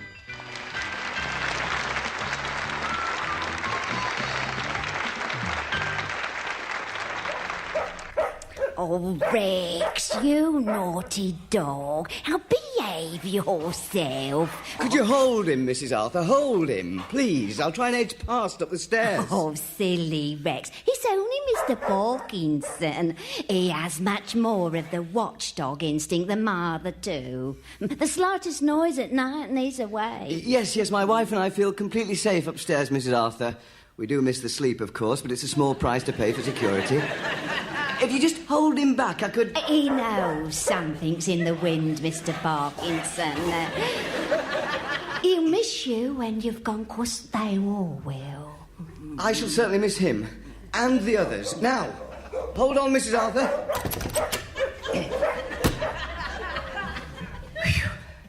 Helen? Helen? I'm home. Hello, darling. What's the fuss? Oh, nothing. I was just socialising with our neighbour's wolf pack. Oh, God, flat 2, Heartland Drive. It's like living in the mammal house at London Zoo. That woman, their keeper, she ought to be put down. I'm aware of your feelings about Mrs. Arthur. Well, wait till you're her age. And lonely. She hardly has any visitors. I'm not surprised they'd be torn to pieces. Well, it's not for much longer. No, that's the thought that must be uppermost. It's all over. We're free. Now, we shut out the world, wolves and all, starting this minute. Our life is our own. We control our own destiny. What about the drawbridge? I've raised that. And I've turned the crocodile loose in the moat. Oh, Helen, I can scarcely believe it. I'm genuinely a free agent. Officially, it's described as unemployed. Voluntarily unemployed. There is a difference. From now on, we live for ourselves, not for others. Tomorrow is the first day of the rest of my life. You realise it? We're on the threshold of our great adventure. You might show some enthusiasm. If you'd been packing and shifting furniture and cleaning all day, you might be less than exuberant. Of course I'm excited. It's just a kind of exhausted excitement. Where's that drink? A toast to our future. Just the two of us. Where's the sherry? In the sideboard. Ah. Where's the sideboard? On its way to Yorkshire. I forgot. What have we got that's strong? Vinegar? Hard day. Very. Thank you for asking. It'll be worth it, I promise. You're not going to regret it. I know how much it means to you. Do you? Of course. You were getting all wound up inside. Tension. You remember sitting in the chair after work, tearing the pages out of the library books? They used to plead with me when I took them back to feed the cat with something else. Look, I wouldn't want us to move unless you were really committed to it. You know that. I'm committed to you. Is that the same thing? Well, maybe. You know, this morning at East Croydon Station, I had a sort of spiritual experience. An old woman stood up and gave you her seat? I thought, thank God, the very last 8:14 to London Bridge. That mobile nationalised torture chamber, that dirty metal can really sums it all up. The wretchedness of city living. Living. Packed like sardines. At least sardines travel on their backs. And in tomato sauce. And they don't put them in till they're dead. Oh, well. You sound rather pleased with yourself, Mr. Parkinson. Do I? I honestly think this is the first time I've really relaxed here. The last evening. Freedom in sight. A last quiet evening together. Parkinson, are you in? Oh, God, it's Mr. Sands. If we keep quiet, will he go away? He is the landlord. You'll have to see the place before we go. Ah, Mr. Parkinson. Were you expecting an invasion? Yes, you're the Pioneer Corps. Well, I'm glad I caught you in. I've come to take the inventory. I shan't have any difficulty reletting, you know. Ooh, the grandfather clock seems to have stopped. Yes, we noticed that. The day we moved in 3 years ago. It used to keep good time. I expect it's missing the works. Still, it makes a useful cloakroom, as long as you don't want to sit down. Missing? Mr. Sands, would you like to start in the front room? Oh, very well. Anything you want, just call. It's a very fine, part-furnished flat. Part furnished. He saw us coming. He took out the part that was any good and left us the rest. We must have been mad. No, newlywed and homeless. This move will be worth it, just to get away from Fagin there. His sort of rank exploitation infuriates me. It must be the city. It's unnatural. The sooner we're gone, the better. Just listen to that. Gracious living. And I'm never well. I've been to the doctor twice the last week. Once with hard pad.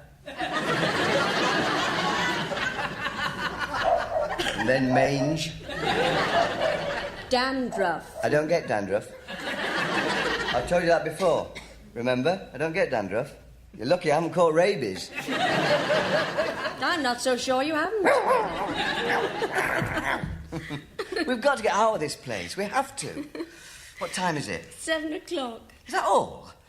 If I can get through the next 12 hours. Let's go for a walk till he's gone. The packing won't do itself. No, and anything else left lying around he'll probably add to the inventory. Why did it have to happen to me? Just when I'd planned the last quiet evening. Leave it. Could be important. Have we ever received an important phone call? Life and death? The reason the post office makes a profit is that everybody's persecuting us. If we went ex-directory, they'd go bankrupt. May I answer it? There'll be no phone in the new house. I have also hired an odd job man to chop down every telephone line within half a mile. Hello?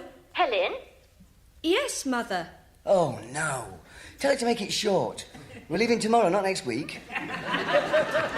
Without your mother, the GPO profit would have been a loss. Are you there, Helen? Yes, Mother. Look, I've been talking to your father. That's nice, Mother. We agree it's about time we knew where you were moving. Excuse me, I heard the telephone. Is it for me? No, it isn't. It's for my wife. Oh, only I did ask one or two people to drop in and see the flat. He's got people coming. The body's still warm. And he's got people coming. Did you hear me, Helen? Yes, I did, Mother. It's difficult. But can you talk freely? Freely? I mean, is he there?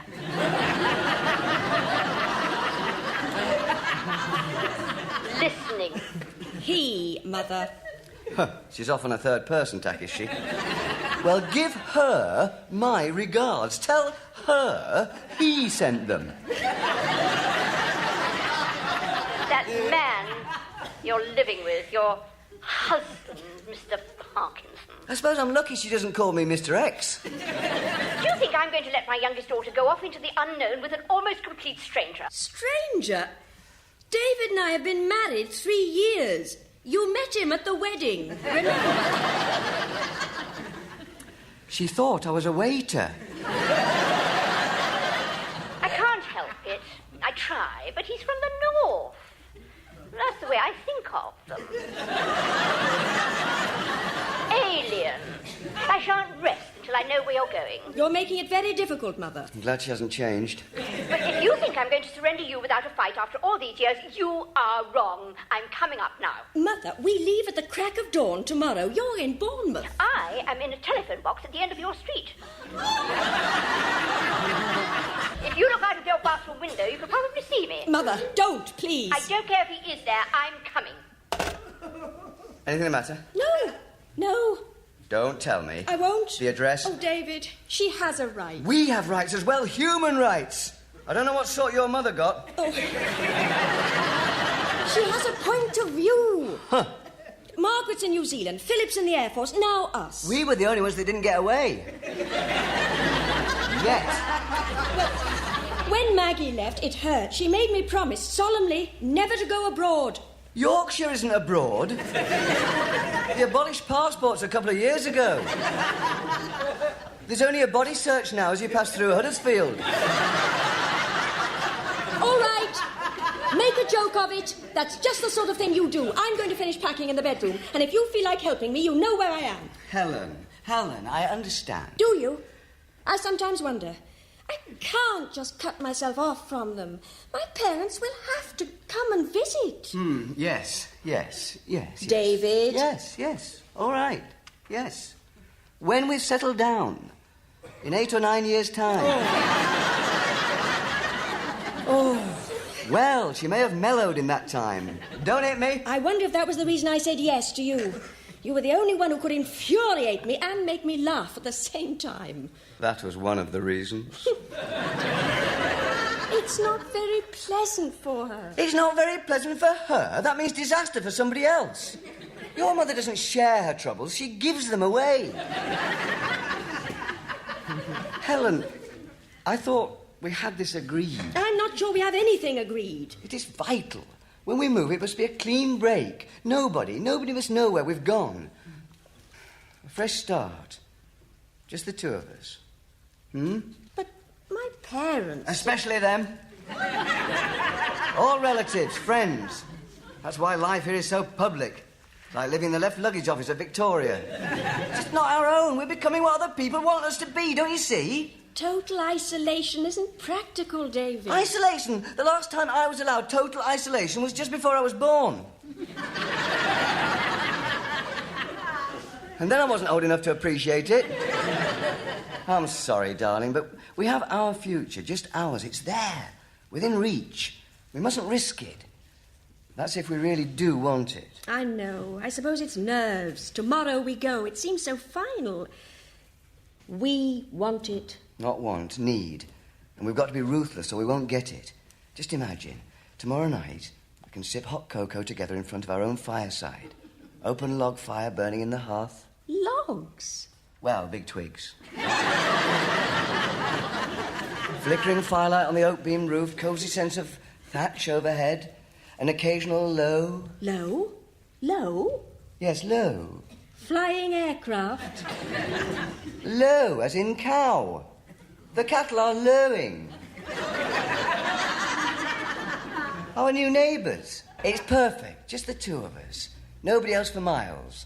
Well, hundreds of yards. Except the cows. I just wish I'd seen it. We agreed the new house was to be my choice instead of a birthday present. I know. Quality of life, a scientific choice. I've taken both our personalities into account and chosen something that suits me. Yes. No, of course I haven't. You'll like it. I promise it'll be as peaceful as this. But all the time. Oh, excuse me. More peaceful. Beg your pardon. I didn't know you'd gone to bed. We've not. Not with spectators and fully dressed. We're sitting here because it's standing room only in the other rooms. Was there something else you wanted, Mr. Sands? Oh, yes. The linoleum in the kitchen. It's torn in one corner. Now, you'll appreciate it costs money to keep a property in good order. Mr. Sands. I have an obligation to the next tenants. Shouldn't be difficult to agree a figure. Compensation. We put the linoleum down, Mr. Sands. It covered up those old newspapers you put down during the war. I remember the headline of one, Relief of Mafeking. Oh, you never told me. It's against the agreement to make structural alterations. Have you finished yet? We've got a fair amount to do, Mr. Sands. We leave tomorrow, you know. I don't want to keep you. You'll leave your new address, won't you? You never know, I might get up your way. Oh, I saw the removals van had come from Yorkshire. Which part of Yorkshire is it you're going to? About the middle. The middle? Yes. If you stood on a barge in the Humber facing Hull, looking north-northwest, it'd be on your left. The left? Ah, that would be somewhere near... Are you having me on? Well, it is our turn, Mr. Sands. Now, look here. Oh, no. Well, why don't we spend the night in the car and just throw the place open to all comers? I'll get it. Mr. Sands, why don't you finish off in the kitchen? Some people don't appreciate good accommodation. We're not going to make it. I shan't be long. Tell whoever it is we haven't moved yet. No, invite them in. Why not? They can come with us tomorrow. We can start a commune. All we need now is your mother. Yes. Well, I'll just see who it is. Mother, I asked you not to come. Have you got a sore throat? No. Well, I have a clear duty to you, whether you're aware of it or not. Mother, you'll have to take my word. There are reasons why it's not convenient. Convenient? Me? Who is it, Helen? Oh. We've met before, haven't we? You were eating all the food at the wedding.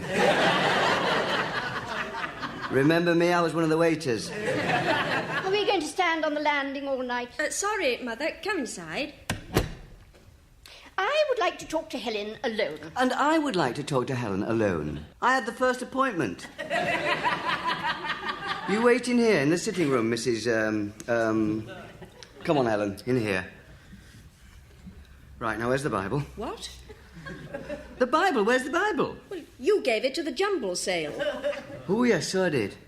2,000 years bad luck for giving that away. What other sacred books have we got? There's the Good Food Guide in London. Perfect. Sacred to the memory of indigestion past. Take it in your right hand. Now what? An oath. To secrecy, I mean it. Our new address must not be given to anybody. We've got to have a fresh start, where we can be ourselves. It's the keystone of the whole project. Now, I want you to swear. I don't need to. If you don't trust me, why not just come out and say so? It's not you, Helen. It's just that I've got a great respect for your mother's capabilities. She managed to get a refund from the gas board, and she's all electric. It was delivered to the wrong address. Yes, but she kicked up such a stink about inefficiency they let her keep it. You'll see her tactics. Just see what she's at. She waits till the last evening. You're bound to be a bit emotional about leaving. Thank you very much. In that weakened state, that's when she pounce. And your mother is a past master of the pounce. Don't exaggerate. Remember that chap who crashed his car outside your mother's house? And she got, 50 pence out of him for the Women's Institute, 25 pence for the Young Conservatives, and she sold him 3 poppies. That's before she'd phoned for the ambulance. Well, at least poppies are a good cause. In the middle of June? Well, you make it sound as if she had to twist his arm. She would have, only it was already broken. It's all right for you. You're a northerner, born and bred. What am I going into? I like that. I'm the one that's taking the risk. My family lives up there, doesn't it? Finest private collection of wild animals in the country. What do you think your mother's here for? To wave a fond farewell? Her mission is sabotage. Divide and conquer. I didn't invite her. Oh, let's not go then. Let's not go if we can argue. All these invasions, she's winning. Setting us against each other. Wish your mother was more like mine. She'd never dream of coming or phoning. My mother, I've got her trained. That's not training. Your mother hasn't got the brains to find her way into a telephone box. You're right. Or find a way out again if she did. Oh, I'm not going to tell anybody, really. Good girl. I'm sorry. Oh, hell! Reinforcements. They realise we're leaving. It's a conspiracy to send me round the twist. Helen, telephone. Why are you whispering? Not lost your voice, have you? Please? I'll get it. Don't start any arguments till I get back. Helen, I think you're being burgled. There's nothing left to steal, Mother. I tell you, there's somebody moving about in the kitchen. So I telephoned the police. What? Oh, you couldn't have, Mother. Hello? Is that you, love? Mum! How did you get into the telephone box? What?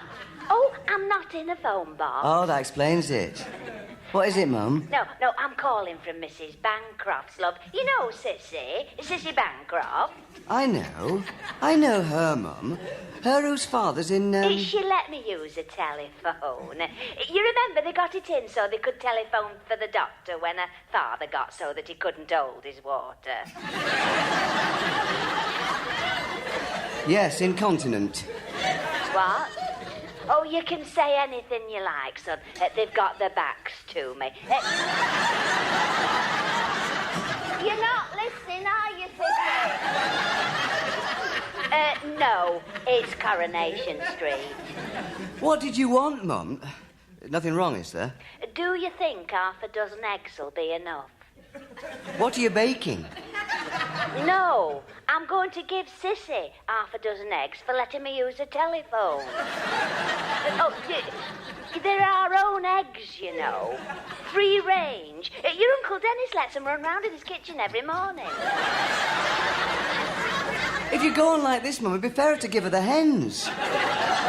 Mum, we've got a lot on tonight. We're moving tomorrow, remember? Well, that's what I'm calling for, do you see, love? You didn't put your address. Didn't I? Did you forget? Well, we're keeping it quiet for a bit, till we get settled in. We don't want too many people to know. Oh, you're right there, love. Don't let her mother know. You know how she upset your Uncle Dennis's stomach at the wedding? Putting all that water in his whiskey. She was doing him a favour. I shan't tell her, Mum. Course. You didn't marry her mother? No, I'd have noticed that, Mum. Your Ellen's a nice enough lass, love. It's her mother. Yeah. Well, look, love, I've got to be going. Well, I'm surprised at her having a mother like that. Well, she couldn't pick and choose, Mum. None of us can. I'll drop you a line. Hey, you haven't told me your new address, son. No, well, as soon as I think of one, I'll let you know. Oh, all right. Don't forget. I won't. Take care. Bye. Lots of love. God bless. It's a conspiracy. They're all in it. I won't give in. Mother, we haven't told anybody where we're going. Your own mother isn't just anybody. Please, Mother, I promised David. Can't you respect that? You wouldn't want me to break my word. No, of course not. Now, is it north, south, east or west of London? Oh, Mother. No, you don't have to say anything, just nod your head if I get it right. Is it north? Was that a nod? Yes. I suspected as much. That was the reason for the secrecy. He's carrying you off to the tribal homelands. Helen, now listen. Listen, come home with me tonight. Escape. Oh, Mother, he doesn't have to carry me off. I volunteered. Well, it may seem funny now, but once you set foot in the north, you're as good as lost. I know they've got cars and televisions, but the resemblance to normal people ends there. We are not going to live with or even near his family. He'll treat you little better than a drudge. That's their way with women. No respect. You'll be an old crone before your time. Thank you, Mother. Smoking a clay pipe. Did you notice the colour of his mother's teeth when she troubled to put them in? She had mouth ulcers, Mother. Well, I'd have had more self-respect than to take teeth like that to a wedding. I'd rather not open my mouth. That would be a sacrifice, Mother. Oh, sorry. Helen, it's him. Yes, it's me. You'll be the first to view the flat. You see, Mrs. Parkinson? No shortage of excellent tenants. Shall we start in the bathroom? It'll be a bit of a squeeze for the both of us, but we'll manage. Oh, hello. Good. Filling up nicely, I see. Pity we haven't got more here. We could have had a whisk drive. God, they've been listening again. They've got us bugged. I knew they wouldn't let us down. If we get any more in here, we'll need a policeman on point duty. David. I'll get it. My pleasure. Constable. Oh. You'll be reporting for point duty. I beg your pardon? Sorry. Private joke. We're making too much noise. We're having a get away from it all party. My wife and I are trying to get away, and they're all in there trying to stop us. No, sir, I think we've caught your burglar. Oh, I see. I didn't know we lost one. 4 of them, in fact, hiding in the garden at the rear. They said they were thinking about renting this flat. We hear all sorts of excuses, sir.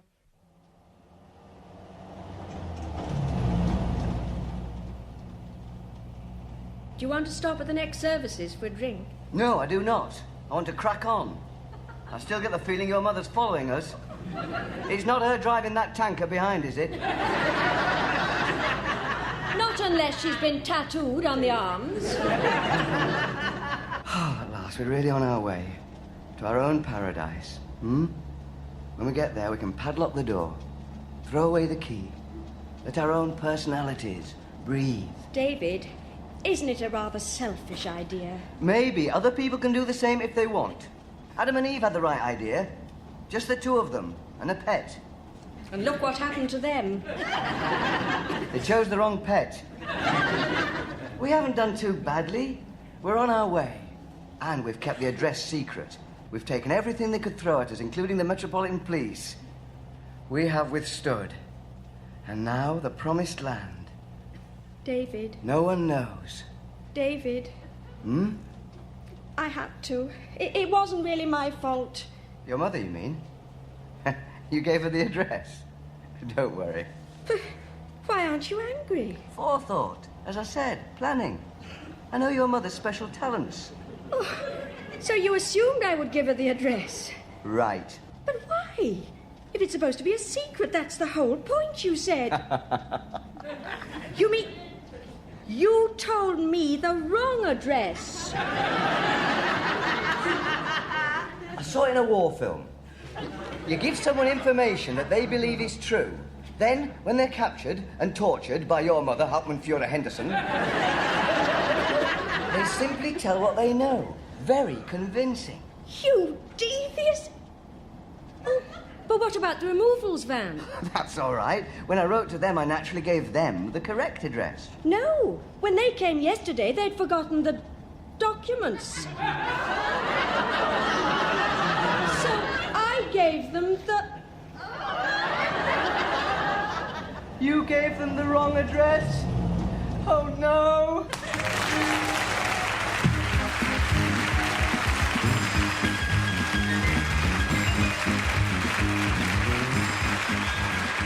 A Very Private Man starred Rodney Bewes as David Parkinson, Anne Bell as Helen Parkinson, Daphne Oxenford as Mrs. Henderson, Paula Tilbrook as Mrs. Arthur and Mrs. Parkinson, Peter Wheeler as Mr. Sands and the Constable. The script was written by Terry Gregson and the programme was produced by Ron MacDonald.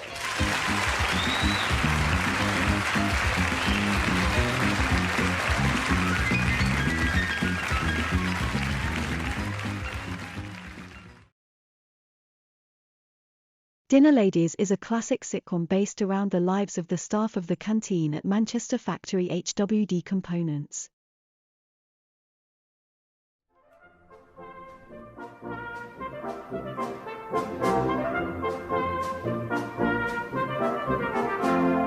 Dinner Ladies by Taran Ali, with Barbara Dixon as Bev and Bridget Forsyth as Mrs. Ollerenshaw. Episode 1, Surprise Parties. Gary? Gary! Are you gonna get up and give me a lift in? I'm late. Oh, I could murder him. Is my bag in here? It's there.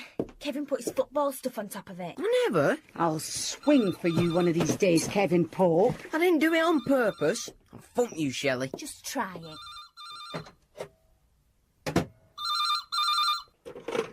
Hello, 4263. Oh, hiya, Bev. It's Sophie. Hiya, love. What's up? Oh, I'm going to be a little bit late in this morning. Oh, yeah? Yeah, thing is... Oh, dear. Come on, Sophie. Spit it out. Well, Dad and me are expecting and I've got morning sickness and I don't want everyone to know because, well, it's embarrassing, isn't it? And I just don't know what to do anymore. Sophie, yeah. Will you stop? That's fabulous news, love. Congratulations. Imagine another little Sophie in the world. Are you sure you're well enough to come in? Oh, yeah, it'll be gone soon. I'll be fine. Listen, I'll have to go. Heaven help us. Gary, if you're not coming, I'll just have to take the car myself. Right. He's asked for it. Don't do a flipping thing all day anyway. Kevin, if you're not in school today, I'll make mincemeat of you and feed you to the first years. Do you hear me? Do ya? Yeah. Because if I can't trust you to get there on your own, you'll just have to come in early with me. Right, try then. See you at lunchtime. Try. Bye. Bev! Bev! Bev! Dad? Has she gone? Yeah. Oh. Bev! Dad, do you think Mrs. Harris wants to see you in your underpants? Morning, Mr. Pope. Blimey hell! Morning, Stan. Looking for breakfast in our bins again, are you? They don't pay caretakers enough these days, do they? Flipping ants, swarming all round the bins.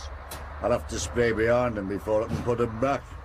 Well, look on the bright side. They got you out of bed on a Monday morning anyway. More than can be said for some of us. What time do you call this? Thank you, Stanley. Don't forget to come for your mug of vinegar at break time, will you? Ah.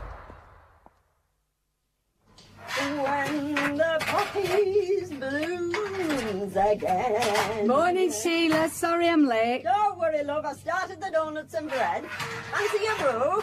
I've made a pot. Oh, yes, please. Bit stuffy in here.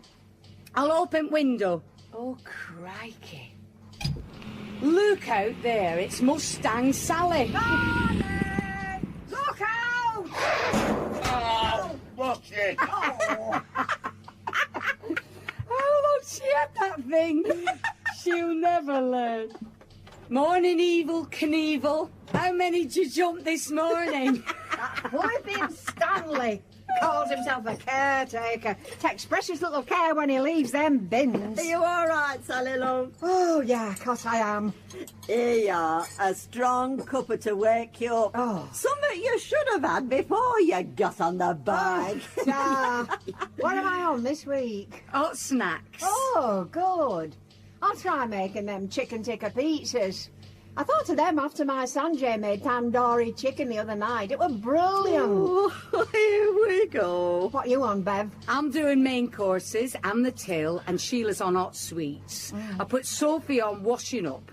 Something even she can do. And Joe's on sandwiches, if they ever get here. Is that why you got a gob on like a wet weekend? No, Gary wouldn't give me a lift in, so I took the car. Bev, if you want to borrow me crash helmet for when you go home this evening, you're very welcome. No, you're all right. He might be a broke, but he's not stupid. If I had concussion, who'd do the cooking? Oh, it's no good, I've got to tell you. She says she doesn't want anyone knowing, but Sophie's pregnant. Crikey! She's what? I know. Can't imagine her doing it, can you? Don't we want to die? Oh, Bam! Don't, really. I suppose we'll have to do a surprise dinner for her now. You know, celebrate. Well, we'd do it for anyone else, wouldn't we? Oh, I suppose so. Just make sure there's no wet lettuce on the menu. We'll get enough of that for you. Right. I'll do us some scampi then. Might as well treat ourselves for doing a good deed, eh?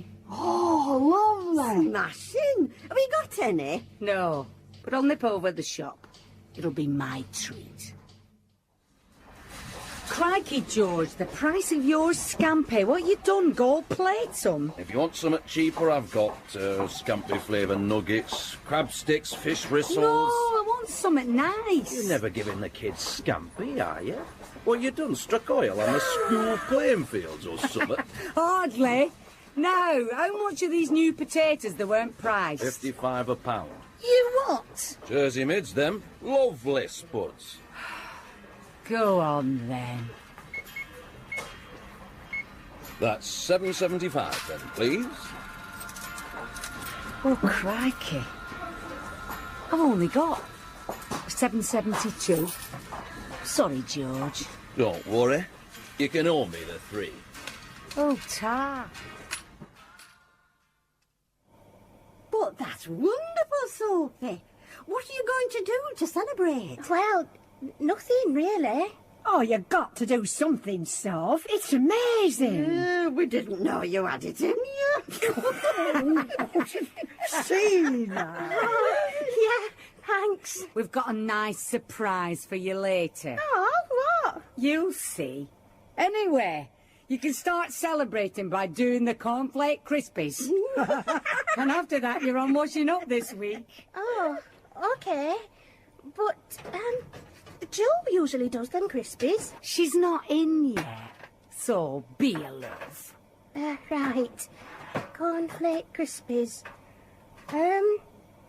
What goes in them, then? Chocolate cake cover. Chocolate cake Marge, Marge. golden syrup. Golden and syrup. cornflakes, funnily enough. Cornflakes Right. I'll get my penny. Cornflake flipping crispies? Where the hell is Jo?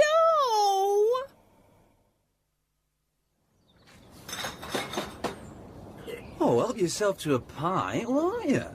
You could just say you dropped a bottle, can't you? Anyway, I haven't had any breakfast, so give me a break. I'm already giving you a lift. What more do you want? Can't go any faster, can you? No, I can't. But if you give us a hand with these deliveries, it'll speed things up. Oh, no, you're all right. I've got enough running around to do when I get there. Anyway, I had to look at Rota on Friday. I'm on sandwiches this week. They're easy. And what's with a baseball cap? Going trendy, are you? What do you mean, going? Bloody cheek. No, my hair's a mess. So, I smuggle it in under a cap, swap it for a white one in the locker room, and likewise on the way home. Bingo! No one knows I didn't wash it this morning. You know something, Jo? What? You're one classy wench. And don't you forget it, Jim.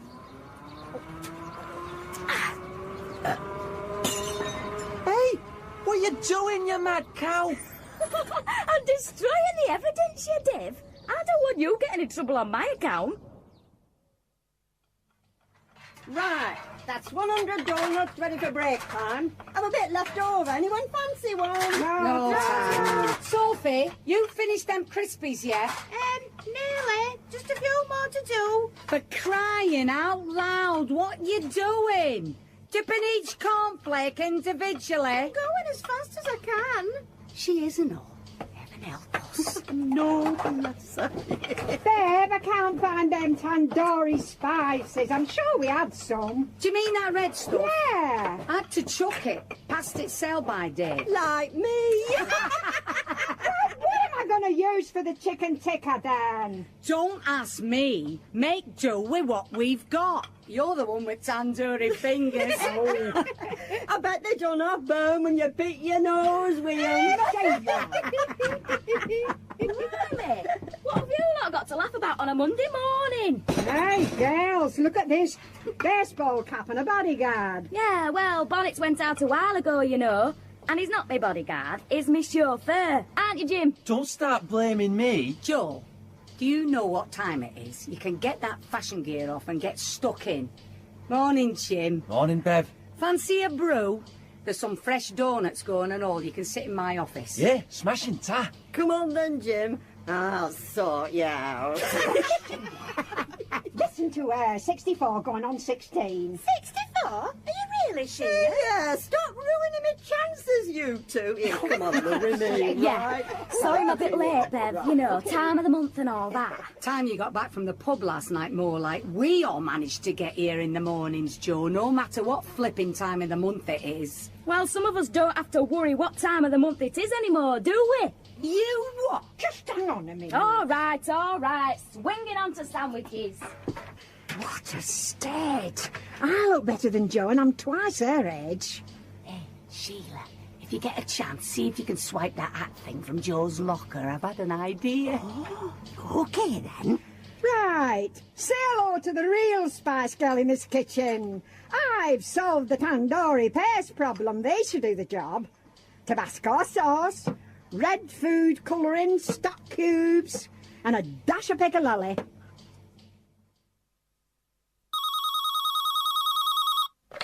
Yes, Maggie?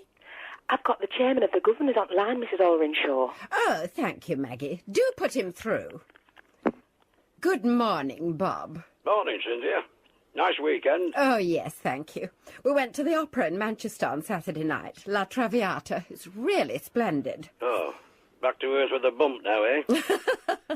You could say that. Yeah. Listen, we need to get cracking after governor's meeting last week.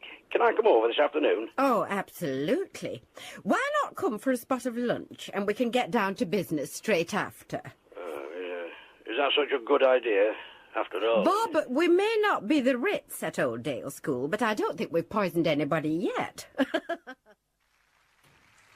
You probed your sausages, Sally? Yeah, they're 85 degrees. Tarlo. Joe, how many instant whips? 60. And I've done 100 rolls and 200 sandwiches. Grand. Making up for lost time, eh? That's it. Bev, I'm just nipping out the back for a quick fag before the madhouse starts. Helps with my period pains, you know. Well, all right, but you've got 4 minutes. It's you and Sally to serve this dinner time. Righto. How many cornflake crispies, Sophie? 40. 40? There's supposed to be 120. I know, but they all shrank in ovens. I'll put 3 in each paper case. You what? I don't believe it. Oven? Oven? They go in fridge, you daft mare. What? No one told me. Anyway, I tried one that's sort of like biscuits. Oh, come on then, let's try one. Where are they, love? Over here. They're well hidden then. They don't look too bad, do they, Sheila? Oh, my God. Actually, they're not bad. Yeah, let me try one. Well, they're all right. Give me one of those. Sophie Smith, have you got a guardian angel or something? If any of you would like my recipe, I'll be over by the sink doing washing up. Oh, 15 all, I think, Unbelievable. Morning, ladies. Glad to hear you're all in such good spirits. Morning, Mrs. Ollerenshaw. Morning. Beverly, I have a special request. If you'll excuse me, Mrs. O and Beverly, I must proceed with my rhubarb crumble and custard. Likewise, you'll have to excuse me also. I have meat pies that need probing. Yeah, thanks, girls. Beverly, I'm sorry to spring this on you at such short notice, but the chairman of the governors has only just announced to me that he's visiting today. I wondered if you and your ladies would be so kind as to provide a luncheon in my conference room for him and myself. You're right. It is short notice. But I'm sure that we can do something. How about chicken tikka pizzas? Oh, is there anything else on offer? Spaghetti bolognese. Did I mention that the luncheon was for the chairman of governors? You did. All right. How about scampi, new potatoes and salad, then? It sounds perfect, Beverly. Thank you so much. You do remember that Mr. Rennie has a rather healthy appetite? Don't worry, Mrs. O. He won't go hungry. There's rhubarb crumble to follow. Sophie, after that stuff's washed up, can you set up Mrs. O's conference room for dinner for 2? Conference room? Yeah. You know, what used to be the stationery cupboard. Oh, okay, Beverly. Thank you so much. I'll leave you to it. Ta-ra. Nice to know I can count on you all when I need to. Don't mention it. You're welcome. Sheila, Sally, over here. I'm sorry, girls. There goes our posh dinner. But I'll keep enough back for Sophie, eh? Well, I suppose so. You should have just given her the pizza. How could I? Anyway, talking of surprises, Sheila, did you get Joe's baseball hat? Oh, I did. Hang on a mo. Here it is. What are you up to, Bev? Cheers. I'll be back in a minute. Are you Mr. Wright? Hello there, Mrs. Pope. I didn't realise digging the allotment was part of the biology teacher's job. No, just sowing some more seeds to replace what's been nicked. School allotments are easy pickings these days, apparently. Oh, dear. Sorry to hear that. And I was just bringing you something to cheer it up. Not much left to cheer up by the look of things. Anyway, there you go. A new hat for the scarecrow. My word, that is bright, thanks. Can I ask you something? Far away. Have you ever heard of cigarettes helping with period pains? No. Can't say I've ever heard that one. But then some people do make rather extravagant claims about their need to keep smoking. Sorry, I haven't just shattered an important excuse for you, have I? Me? No, no. Incidentally, did you know that your Kevin's not in school today? Little bugger. No, I didn't. Well, he wasn't at registration, and last period I should have had him for biology, but he still hadn't turned up. He's not the one in the family with the period pains, is he? No, but he might be by the time I've finished with him. Ain't you lovely? Ain't you wonderful? Go and set up conference room for lunch for 2, Sophie. Can you manage that, Sophie? Thinks I'm stupid. Ooh, posh plates these. Royal Winton. No rubbish, eh? Oh, Beverly, a luncheon for 2 for myself and Chairman. I reckon she's trying to get into his pants. Dried up old spinster. Only the lonely could fancy something that looks like that. Right, wine glasses. Oh, spider! Oh, no! What have I done? Flipping heck! What on earth is going on? Are you all right? Sophie! Oh, yes, of course, Sophie. I'm sorry, Mrs. Ollerenshaw. It was an accident. I'll pay for any damage. I'm really sorry. Don't upset yourself, Sophie, really, it's okay. I don't use them very often in any case. Well, I'll buy you some new ones, I will. That won't be necessary, Sophie. But if you could make sure it's all cleared up in time for lunch. Yes, Mrs. Ollerenshaw. Of course, Mrs. Ollerenshaw. I was wondering, Sophie, is everything all right in the kitchen today? Everyone getting along well? Yeah. Why shouldn't we be? Oh, no reason, my dear. I just thought I sensed an atmosphere in the kitchen.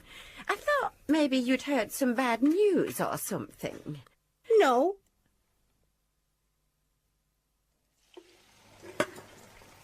I should be on flipping MasterChef, I should. Wait till you taste me bolognese. Anyone seen Rita yet? She's late. No, not yet. She's probably getting her tongue sharpened. That's right. It's me pizzas. Can you get them out for me, Sheila? I'm in the middle of frying the chips. Right, love. Oh, my God. Here, Sally, you better come see your pizzas. The chicken tikka's gone purple. You what? It can't, Charles. Oh, it I don't has. believe it. Let's have a look. The kids will never eat something that colour. It looks like plastic. Oh, no. What's going on? Has someone hurt themselves? Sophie, come and see absolute proof that you're not the only walking disaster area in the school. You are? Oh, so those. Oh, I think maybe the pickle Ollie were a mistake. Sally, you can't say then. No, it'll be all right. I'll pick the bits of chicken off. Where's them tongs? Do yourself a favour, Sal. Chuck the lot in the bin and bung some pasties in the oven while there's still time. No, I'll sort it. Can someone get me chips? Yeah. Oh, well, these tongs are too big. I know. The eyebrow tweezers. They'll do the job. Well, just make sure you disinfect them first. Right, Soph, did you get on all right laying the table? Yeah. Why shouldn't I? It's a simple enough job, you know. Oh, what's up with her? Right, these tweezers will do fine. Flipping purple. If we'd had the right ingredients, this would never have happened. Oh, I knew it wouldn't be your fault. Well. Careful what you do with the bits you're picking off. I won't put them in the pig bins. Yeah, you don't want to poison me husband.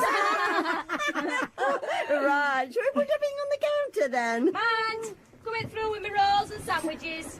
Sheila, mind, love. Sheila, you all right? Sorry, I just felt a bit dizzy. Oh, it's been like a furnace in here all morning. I'll be all right. If you need to lie down and miss lunch, there's no problem, you know that. That's right. Don't overdo it. No, don't fuss. I'm fine, really. It's nothing. Come on, then. Oh, blimey, it's going to take me hours to get all this chicken off. Anyone free to help me? No, Sorry. Where does she know? Hey, well, Rancid Rita should be here soon. You could pay her to give you an hand. Only thing I'd pay Air Force a one-way ticket to Alcatraz. I'm sure the kids will chip in. They'll be glad to see the back of her and all. Hey, do you know, every school I've worked in, the dinner time supervisors have always been the most miserable sods in the whole place. Yeah. I think it's part of the job description. It is. I heard that, Josephine Hunter. Rita, how long have you been stood in the kitchen? Long enough. Listen, take no notice, love. Just a bit of a joke. Not very funny from where I'm standing. You want to get a sense of humour? Joe! Oh, do I? I might want to just turn round and go home. Then dinner time will be a real riot. Rita, love, take no notice. I won't. I'm off. Rita, we do appreciate you, love. Tell you what, I've got a right posh dinner here, made specially for Mrs. O, and we've got a portion with your name on it. Fresh scampi, new potatoes, and a nice salad. Would you fancy that? Well, I might be persuaded. Right. It's over here in the side oven. There's your scampi. Freshly caught this morning, and not in the old Dale Canal neither. New potatoes. First jerseys of the season, specially flown in. What do you think? I dare say I could force some down, but I'd need a few more of them scampies. And I could manage another few potatoes and all. Now then, what sort of salad is it? And do you know, ever since then, I've not been able to even look at a trout. You should try being married to one. Oh, Bob, you shock me sometimes. Another sherry? No, thanks. I could do my dinner, though. Oh, certainly. Do come through to the conference room. Lunch should be ready. Ah, excellent. It's all here. Do have a seat, Bob. Ta. Well, I think we did right at Governor's meeting last week, don't you? Well, it's never easy making savings, but I must admit it does seem the sensible way to proceed. No chance of jeopardising educational standards. As long as you don't go jumping in with both feet and upsetting people. Shouldn't make you too unpopular, Cynthia. Let's get one thing straight, Bob. This is a decision by the Board of Governors of Old Dale School. And as chairman, it is your job to take responsibility for those decisions and to break the news. There will be no discussion on that matter, I assure you. Oh, right. Shall we start lunch? Aye. I'm starving. What's this? A sample to see if I want a proper portion? Sausage, chips and gravy, please. There you go, love. Any sausages left? No, that were the last one. We've got pizzas left. Do you want one of them instead? No fear, looks like dog's been at them. Lemon cheese. Come on, lad. Just chips and gravy then. Please. Please. Sophie, out of consideration to you and the new baby, I'm going out the back to have a fag. Don't want you passive smoking now, do we? All right, Ta. Has anyone seen my baseball cap? The sun's blinding out there. I'm afraid someone took a bit of a shine to it, so I said he could have it. You what? Who? Wurzel Gummidge. Wurzel? You've never. If that cap's gone missing, Bedford. Come on, let's get this lot sorted out, then we can all go home. You might be going home. You're still doing that cleaning job, Sheila? Aye. I couldn't make ends meet without it. I don't know how you do it. I'm finished after leaving here. Bev, did you say something about a surprise or something? Oh, I think you better leave us to explain, Bev. Looks like you've got a visitor. Good afternoon there, ladies. Hiya. Hello. Mrs. Polk, I wondered if I could have a word with you. Of course, Mr. Rennie. Where's that chuffy Beverly Pope? Oh, aye. The flaming birds have crapped all over me baseball cap. Oh, In private? you can go in me office. Now then, what can I do for you? Well, you know, we've always reckoned you ladies do a grand job. And you're all very important at school. I can hear a book coming. Yeah, you can. I won't beat about bush, Mrs. Pope. Oh, call me Bev, for heaven's sake. Are you all right? You've gone a bit pale. No, I'm fine, thanks. Bev. There's no easy way to say this. It couldn't be avoided, really. We need to make savings, and this is the only way we could see to do it. Anyway, last week's governor's meeting decided the school's catering services would be put out to tender. We'll be inviting companies to bid for contract. Obviously, we will do our best to make sure you're all kept on, but... Out to tender? Contract? What do you mean? Beverly, you're being privatised. In Dinner Ladies, Barbara Dixon played Bev, Jean Haywood, Sally, Bridget Forsyth, Mrs. Ollerenshaw, Kay Ragg, Joe, Debbie Chazen, Sophie, Joyce Gibbs, Sheila, Jack Smethurst, Bob, Tim Dante, Gary, Bill Dean, Stan, Andrew Wincott, Mr. Wright, Maxine Finch, Rita, Stephen Hoyle, Kevin, and Sally Walsh, Shelley.